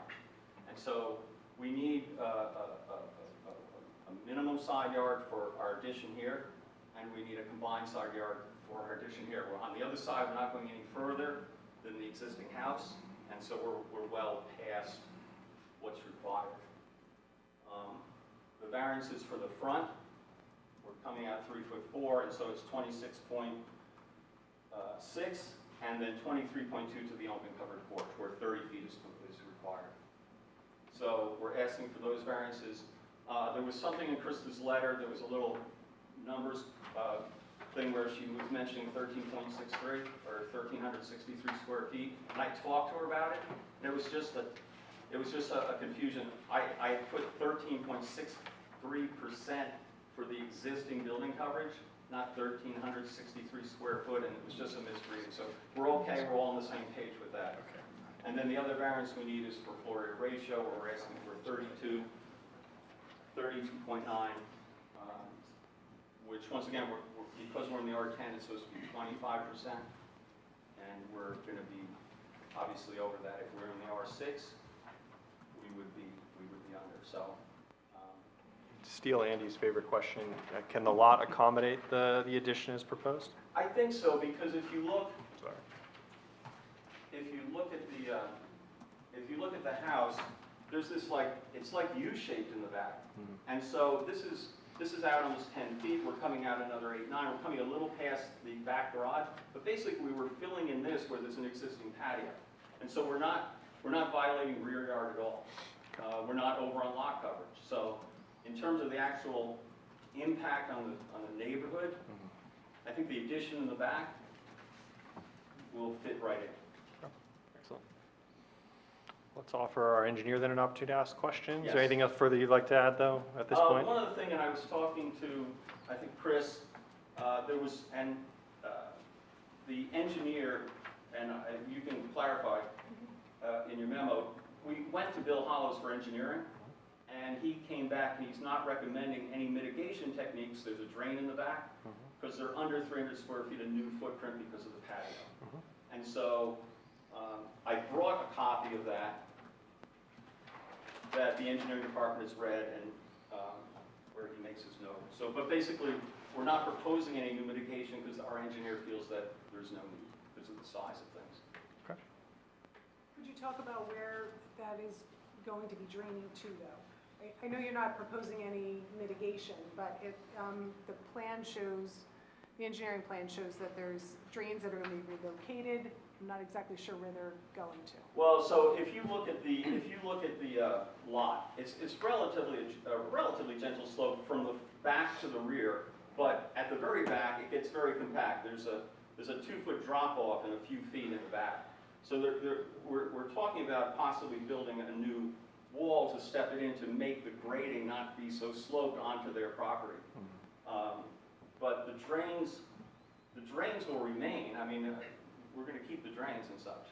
Well, it's noted on here, it says existing drain to be relocated, and it's showing 2 of them, so I Well, so I think that, I need some I think what he clarification. meant is the one where the patio is gonna be moved back off the patio. Okay. And we then those- believe they both go to the street Okay. currently.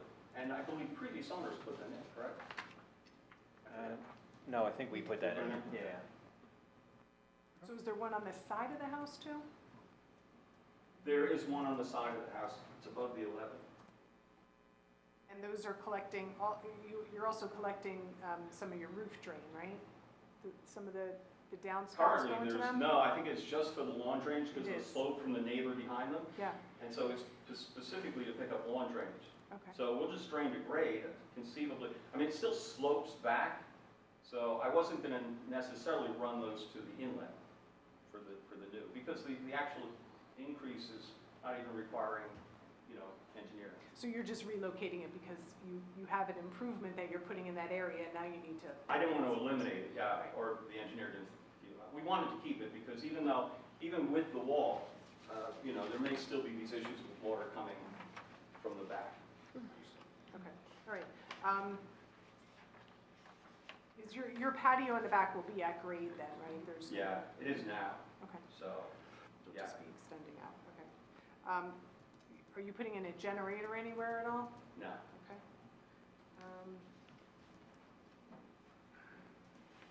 And I think that's all I have. Okay, thank you. Any members of the interested public have a questions for the architect? No? Okay.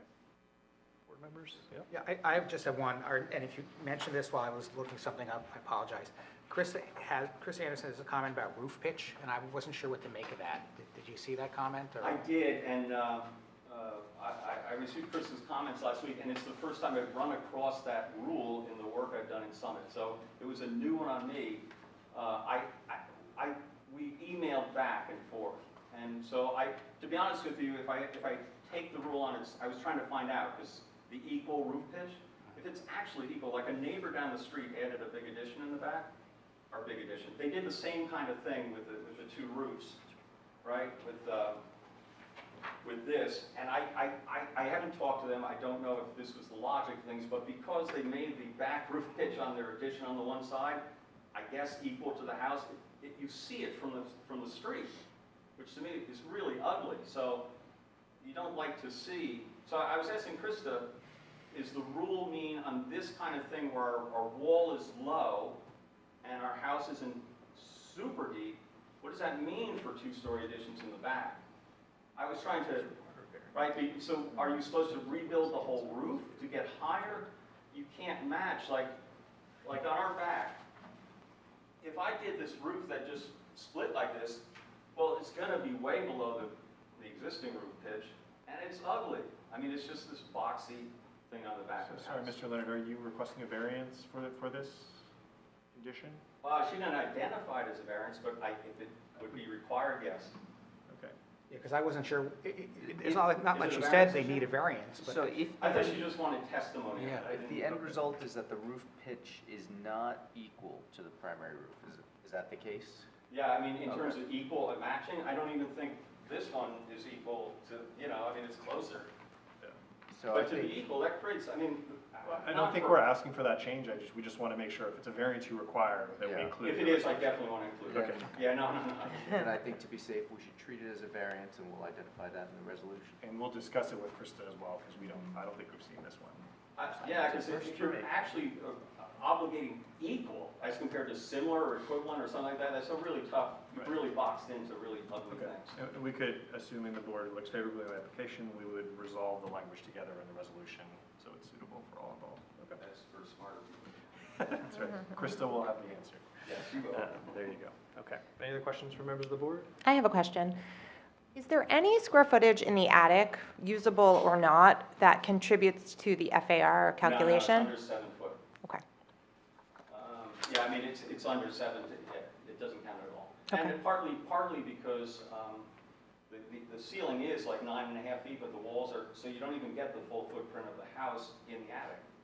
And so, even if they wanted to use it, this joint between the ceiling rafters hanging on the ceiling joist hanging on the rafters, it's not a good one to put weight on, right? Like, it's just gonna crack things, so. Okay. And whenever on that side, Liz, Iman, any questions for the architect? Okay, wonderful, good job. I'll note again, unless there's someone that snuck in, there's no members of the interested public here for questions for the architect or comments on the application. So either of the Burks, none of the Burks, both of the Burks, if you have anything you'd like to say in closing, we'd welcome that.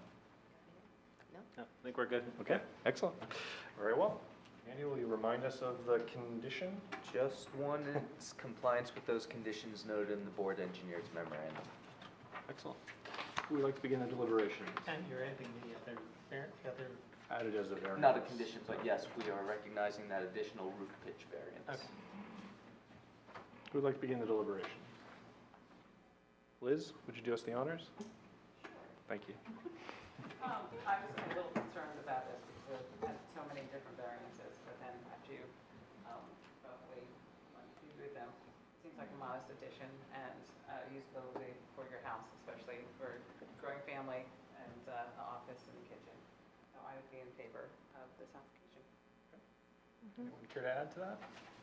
Sure, I'm happy to add to it. I think that the new floor plan is so smart and thoughtful and a great way to modernize the layout, and yay, a second bathroom on the second floor, so you're not sharing one bathroom with 2 children. I did notice that. And I think it's really smart the way you made choices on the first floor as well. I think while the FAR is over and the building coverage is just ever so slightly over, total lot coverage is not. So there is some restraint with the remaining yard, and you already have a gracious patio that could have been even more so, and that's not what you came in here asking for. So I think all the benefits that this renovation and addition will give to you far, in my opinion, outweigh the FAR percentage that you're requesting. Also, your neighbors are supportive, and that's important, especially when there are these setback kind of issues closer to your neighbor. So I'm in support of this application. I'm just going to then kind of round it out then. I too can support the application. While there are a number of variances included here, some a little more novel than others, but we'll resolve that, I think. They're relatively de minimis. The architecture is very thoughtful, addressing functionality and usability. We're going to bring the applicant up from the basement, which will be great, so that we like that. The aesthetics, the dormers are a small thing, but they'll improve the aesthetics of the property, which is likely the intent. And I think will benefit then the surrounding neighborhood, so we want to recognize that. There being no objection from Mr. Linson is helpful as well. Always watch these types of properties in that particular area for any potential encroachment on neighboring properties, a need for screening, but he having no objection made me feel a little bit better about that. And then a final but minor thing that I know Andy will incorporate within the resolution is the addition of that front coverage offers a public safety benefit, a safer ingress and egress from the property, which especially as we look for these D variances trying to weigh positive and negative criteria, would like to recognize that in the application. So with that, does someone have a motion with regard to the application? Motion to approve. A second? I'll second. Chris? All right, Vice Chairman Steiner. Yes. Mr. Yuko? Yes. Ms. Newell? Mr. Millet? Yes. Dr. Levine? Yes. And Chairman Spur. Yes. Thank you very much. Thank you so much. Thank you. All right, you're welcome. All right, we're going to leave Karthik hanging for just a few minutes. We're going to take a 5-minute recess, stretch our legs, and then we'll return back to the agenda.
back at it, friends.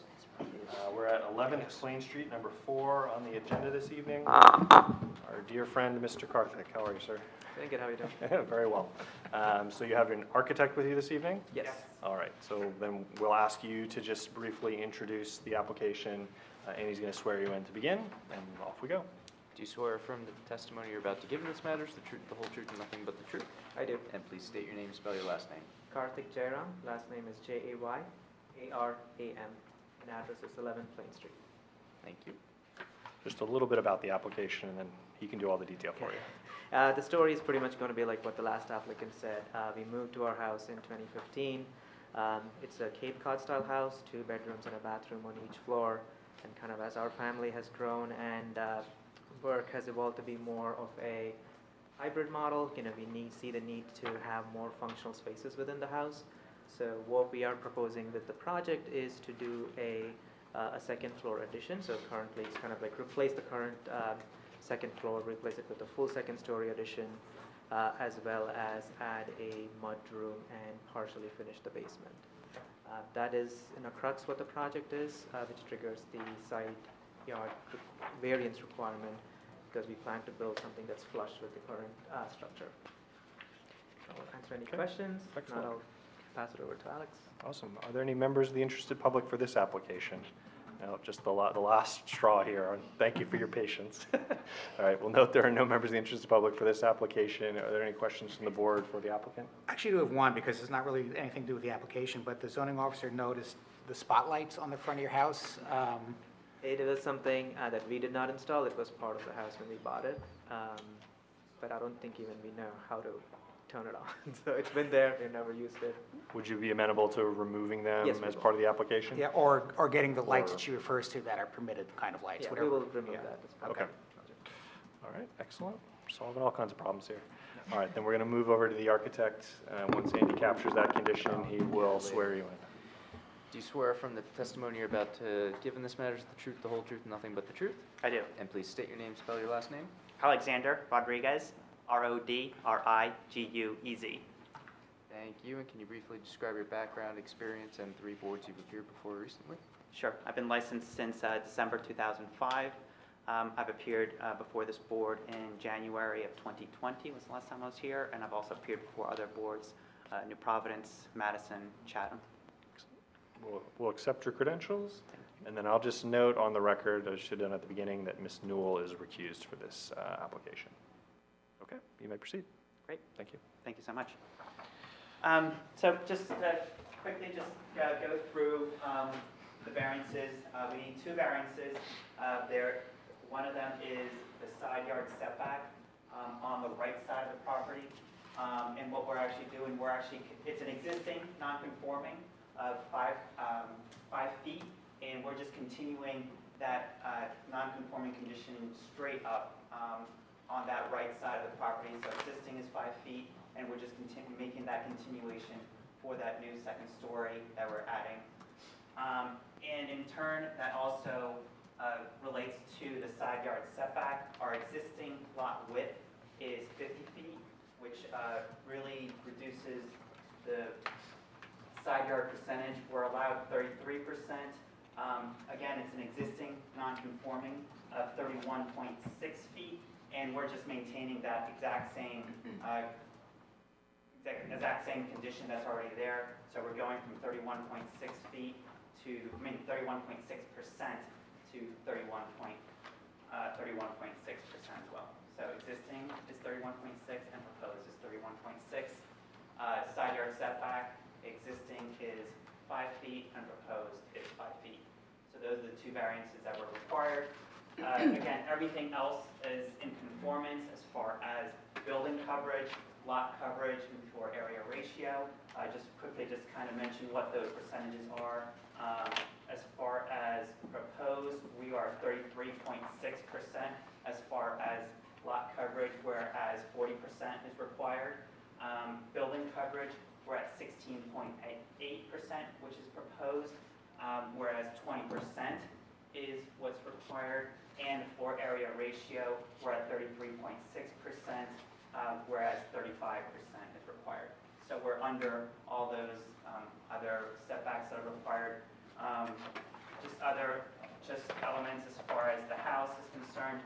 Karthik did mention we are adding a mudroom on the first floor just for ease, so you're not coming straight into the kitchen as far as the first floor is concerned.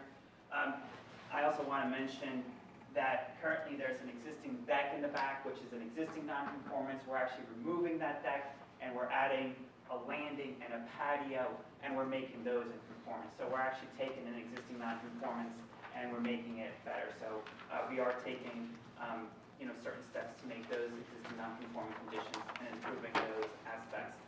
We are also adding an existing landing and steps. We're removing those, and we're adding a new landing and steps in the front with a portico, again, as far as safety for the entrance into the front.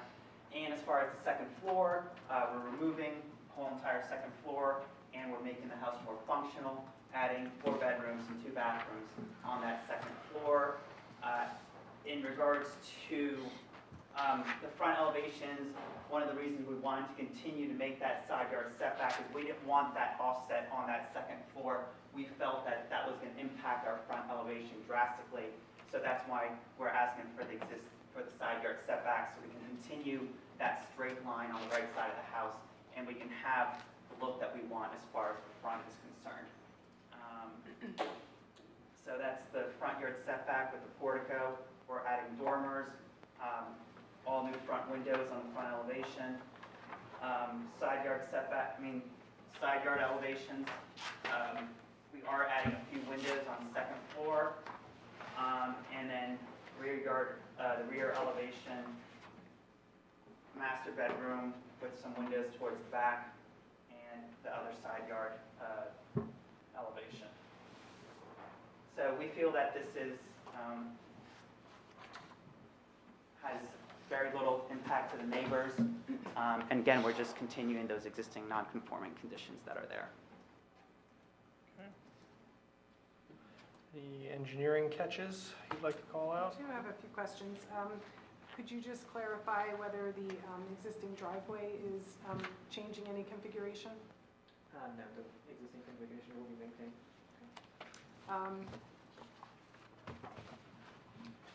And it appears that the AC unit that you have in the backyard, that's you're adding one to that. Is that right?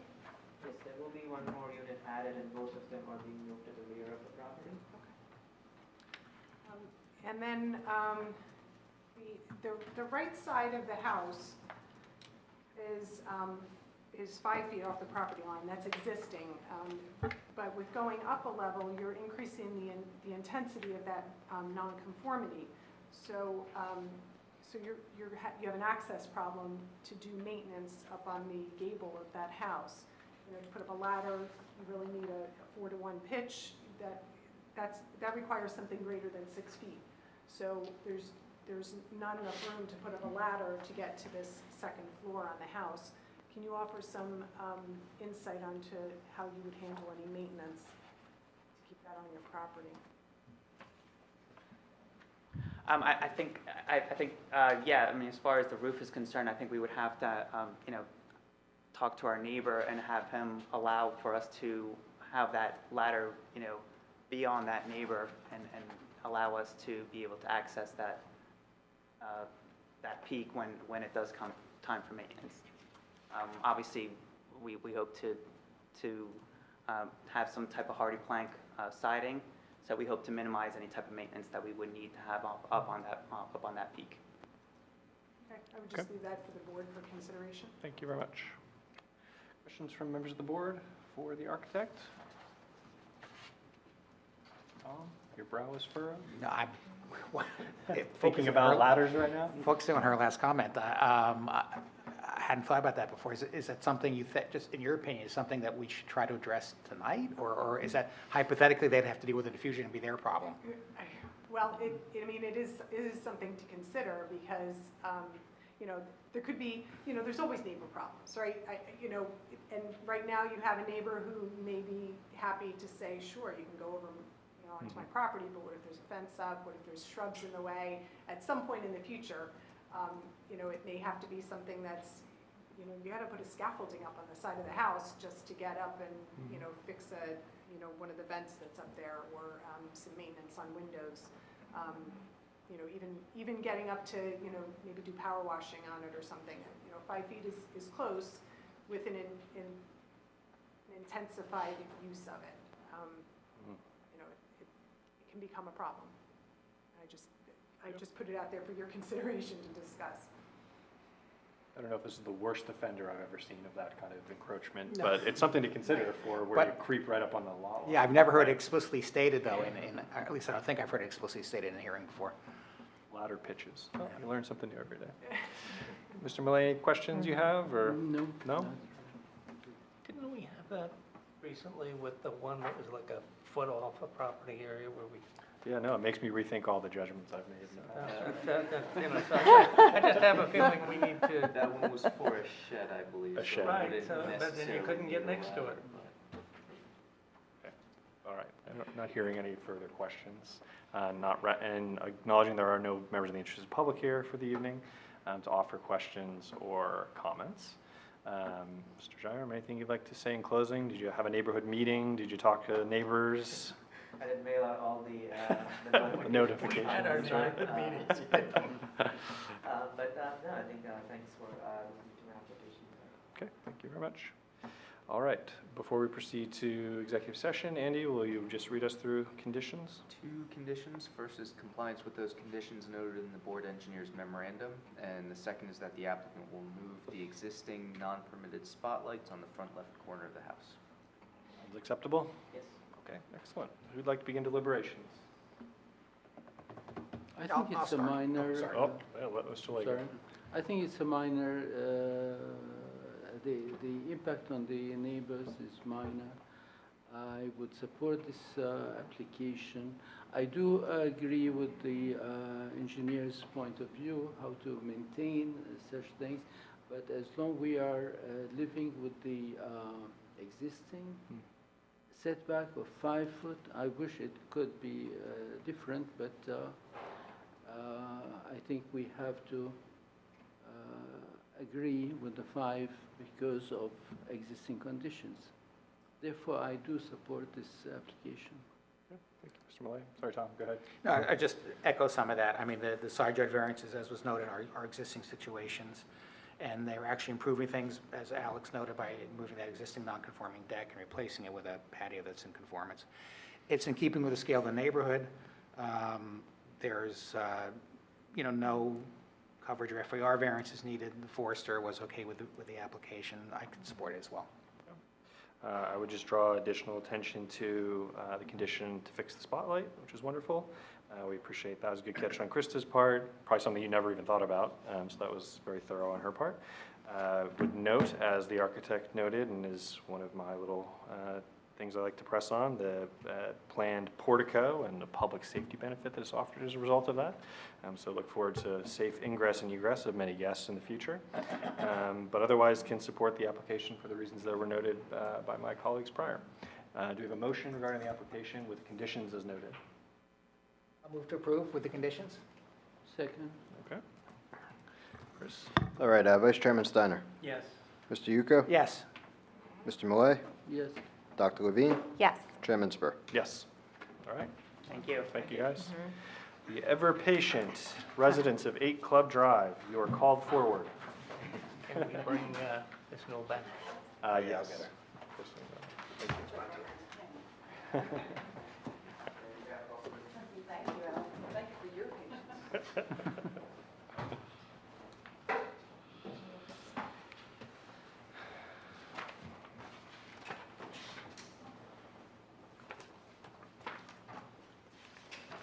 All right, we're doing it.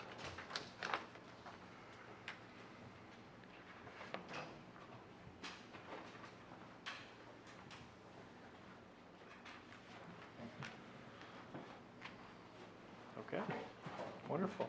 A moment we've all been waiting for. Welcome back. Ms. Newell has rejoined the board for this application.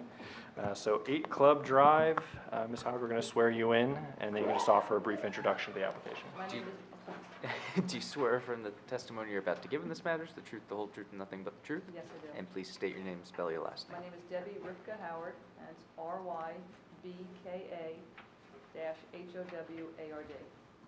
Okay, Thank you. so just tell us a bit about the application, and then we're going to pass it over to the other side of the table. Perfect, thanks. Well, my family and I, moved into 8 Club Drive about 13 years ago. We are well past due for renovation. We're looking to do a renovation of the kitchen, slightly increase the size of our primary bathroom, enlarge our existing covered porch, and then we have this basically an obsolete patio that's below grade, as you'll see in the photographs, that we've used one time in 13 years, so now we're going to bring it up to grade level. We've spoken to all of our neighbors, each and every one of them. We have a phenomenal neighborhood, which is why we're going to live through this fun project with Kim, if you guys are nice enough to accommodate us to do so, because of our neighbors and our neighborhood, we just love it.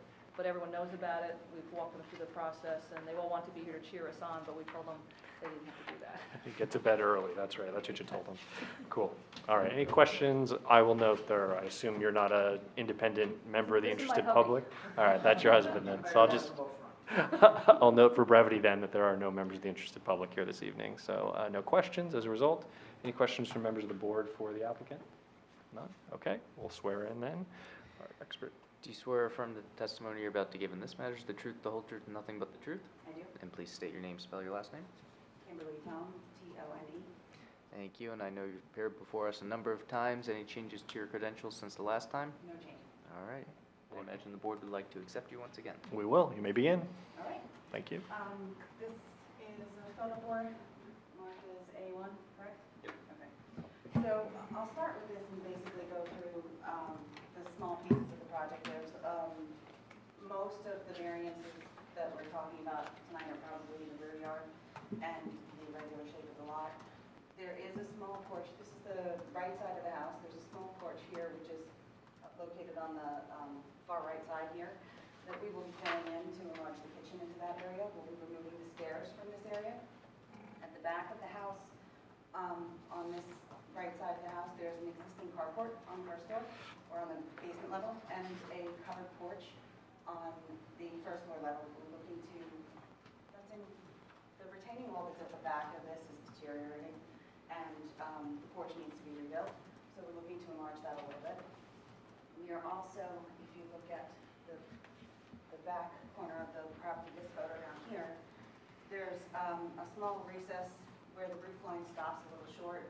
We're proposing to increase the master bathroom into that area and just finish off the roof line. Totally at the back of the house, not visible from the street.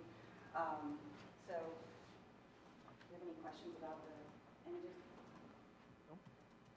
So, just to touch, this is the sunken patio that Debbie mentioned in her testimony, where it's narrow, it's sort of not really all that usable. This is a rec room in the basement that we'd like to keep the light going to, so we've added an egress window well there, and raise the grade up and put a patio on grade. The egress window pushes the patio back a little bit further towards the rear yard. So, Just for the record, the images were taken when, by whom? it's noted on here, they were taken by Terry Ziad from my office on October 1st, 21. Okay.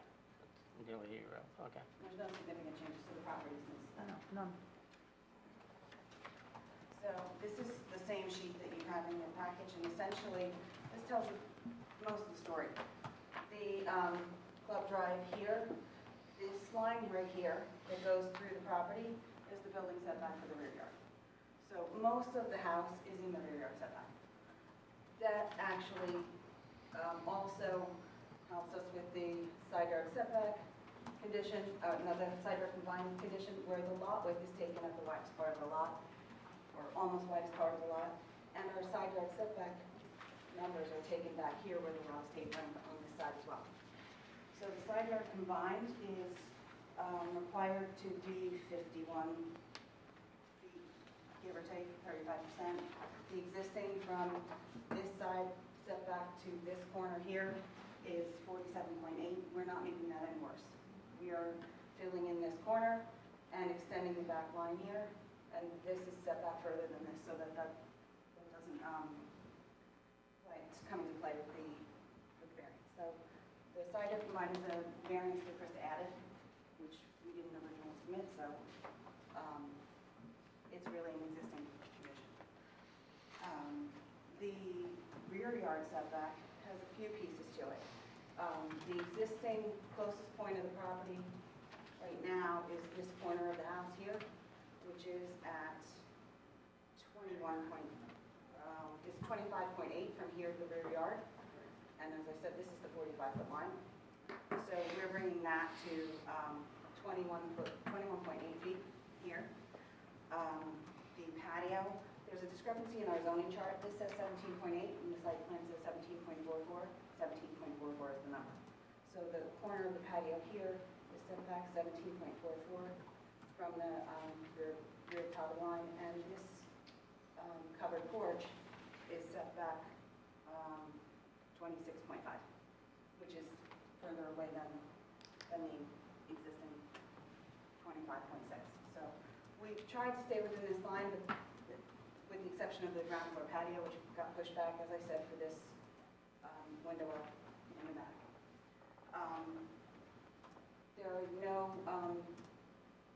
There's some steep slope area in the back here, steep slope area in some of the front. We're not affecting any of that. We're not affecting any trees. So most of this is really to just bring the house up to current standards. There is a small building coverage variance. Our variance for building coverage is for 47.5 square feet over the allowable. And that's mostly due to the fact that the house is a ranch. So we're under on floor area ratio, we're under on lot coverage. The fact that all of the living spaces have to be on the floor in a ranch usually pushes it closer over to the building coverage. So it's a modest variance for building coverage of 47.5 feet, or 0.3%. I can walk through further plans to show you if you want, but it's all about the site plan really in this case. That's all right. Wonderful. Thank you very much. Anything from an engineering perspective you'd like to call out? So can you talk about in the let's see, what is that? That is the eastern property line. In the back, there's it looks like there's some meandering fences and maybe a wall. Could you talk about whether that's on the property or is that on the neighbor's property? Do you own that, or does the neighbor own that? We don't, I'm sorry, we don't have any fences, The us fences, personally. the fences are not technically, you think they're really your neighbor's fences. There is one on this side of the property here that looks like it comes past, but it's not really, I don't think they consider it their fence. It's really the neighbor's fence on their property. Okay. It's definitely not ours. Yeah. They're a friendly neighbor. And it looks like you're adding a new inlet down by the road in the driveway. Is that right? There's an existing drainage pipe that goes, this is Murphy and Olive's drawing. It's backwards from this. I know. Which bothers me, but I'm going to put it upside down just because I can't. So there's I think the area you're talking about is down here by the street. Right, that's right. Bill Howells was suggesting, there's a drain that comes through the driveway and then connects into the storm drain. And it's an existing drain. That predates us. It predates when they owned the house. It has been repaired and parts of it replaced. But in looking at this, Bill recommended some kind of what did he exactly call it? A 2x2 concrete yard drain where the pipes turn so that it's easier to clean them out if anything gets clogged. Are you adding a trench drain on the side of the house on the driveway, or is that already there? There's an existing trench drain on this current garage. Okay, yeah, I don't have any problems with that. Excellent. I think that's about all I have. Okay, thank you. Any questions from members of the board, the architects? So, actually, I should have asked the homeowner earlier, but could you describe any existing water drainage issues with the sunken patio currently? And then my question for the architect, or maybe the engineer, will this new plan with the at-grade patio reduce or eliminate the drainage issues, if there are any. We have never had a drop of water in our house ever. So that, I don't know whoever built this house, that sunken patio thought it was a good idea, but you never use it. So we've never had any ponding of water there whatsoever in 13 Great. years. There is It's a just drain. uglier than heck.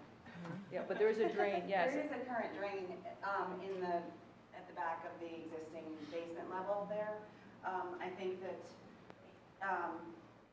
what the plan will do and what these changes will do is we'll allow the water to actually infiltrate into the ground a little bit better.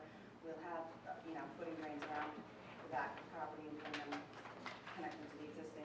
And I think that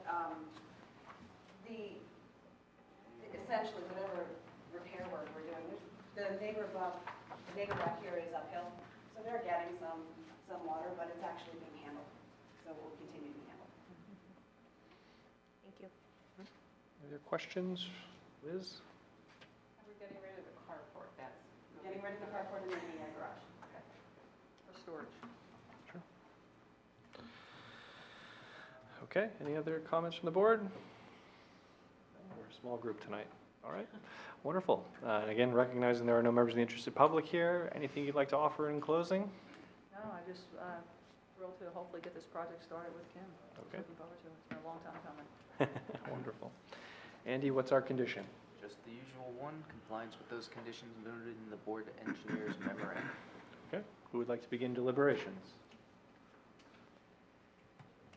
Tom, help us out. Okay, We're I'll gonna go start. home, all right? Come I'll on. start. We want to get out of here. Want to go watch Better Call Saul. It started at That's 9 right.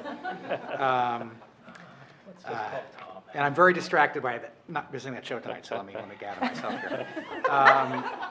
So I will note that the rear yard setbacks don't appear to have a negative impact on anything. I was concerned at first, but I think the diagram was very helpful in evaluating those.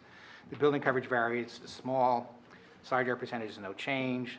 The removing of the existing non-conforming carport is a positive to help outweigh any of the, give us some comfort and to outweigh the negatives of granting variances.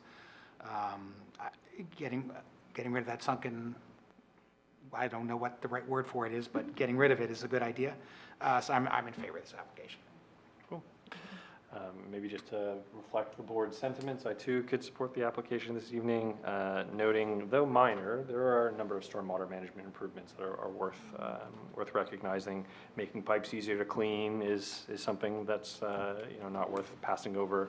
In addition to addressing the sunken patio, the garage is a nice addition from the carport. The lot can certainly accommodate what's proposed here, and just the general investment to bring the property to modern standards is worth recognizing. Don't see a detriment to the public good or any significant impairment to the intent or purpose of the master plan or zoning, so could support the application. Do we have a motion with regard to the condition, including the condition as noted earlier? Motion to approve. To approve? Do we have a second? Second. Second, excellent. Lively group tonight, I like it. All right, Vice Chairman Steiner, Yes. Mr. Yuko, Yes. Ms. Newell, Yes. Mr. Malay, Yes. Dr. Levine, Yes. and Chairman Spurk. Yes. All right, thank you very much. Thank you.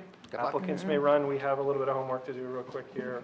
Thank you for your time. Thank Stay you. late. Good luck with your project. Thank you. All right, just 3 resolutions to memorialize. First is 79 Tulip Street, application ZB 21-2109. Our eligible voting members are Vice Chairman Steiner, Mr. Yuko, and Dr. Levine. We would need a motion for that. Move to approve? And a second. Second. All right, Vice Chairman Steiner, Yes. Mr. Yuko, Yes. and Dr. Levine. Yes. All right, next is 9 Nassau Drive, application ZB 22-2130. Our eligible voting members are Vice Chairman Steiner, Mr. Yuko, Mr. Malay, and Dr. Levine. Need a motion for that? Move to approve? Second? All right, Vice Chairman Steiner, Yes. Mr. Yuko, Yes. Mr. Malay, Yes. and Dr. Levine. Yes. And our last resolution is 70 Hillcrest Ave, application ZB 22-2124. Eligible voting members are Vice Chairman Steiner, Mr. Yuko, Mr. Malay, and Dr. Levine. Need a motion for that? Go, So Tom. moved? Second? Vice Chairman Steiner, Yes. Mr. Yuko, Yes. Mr. Malay, Yes. and Dr. Levine. Yes.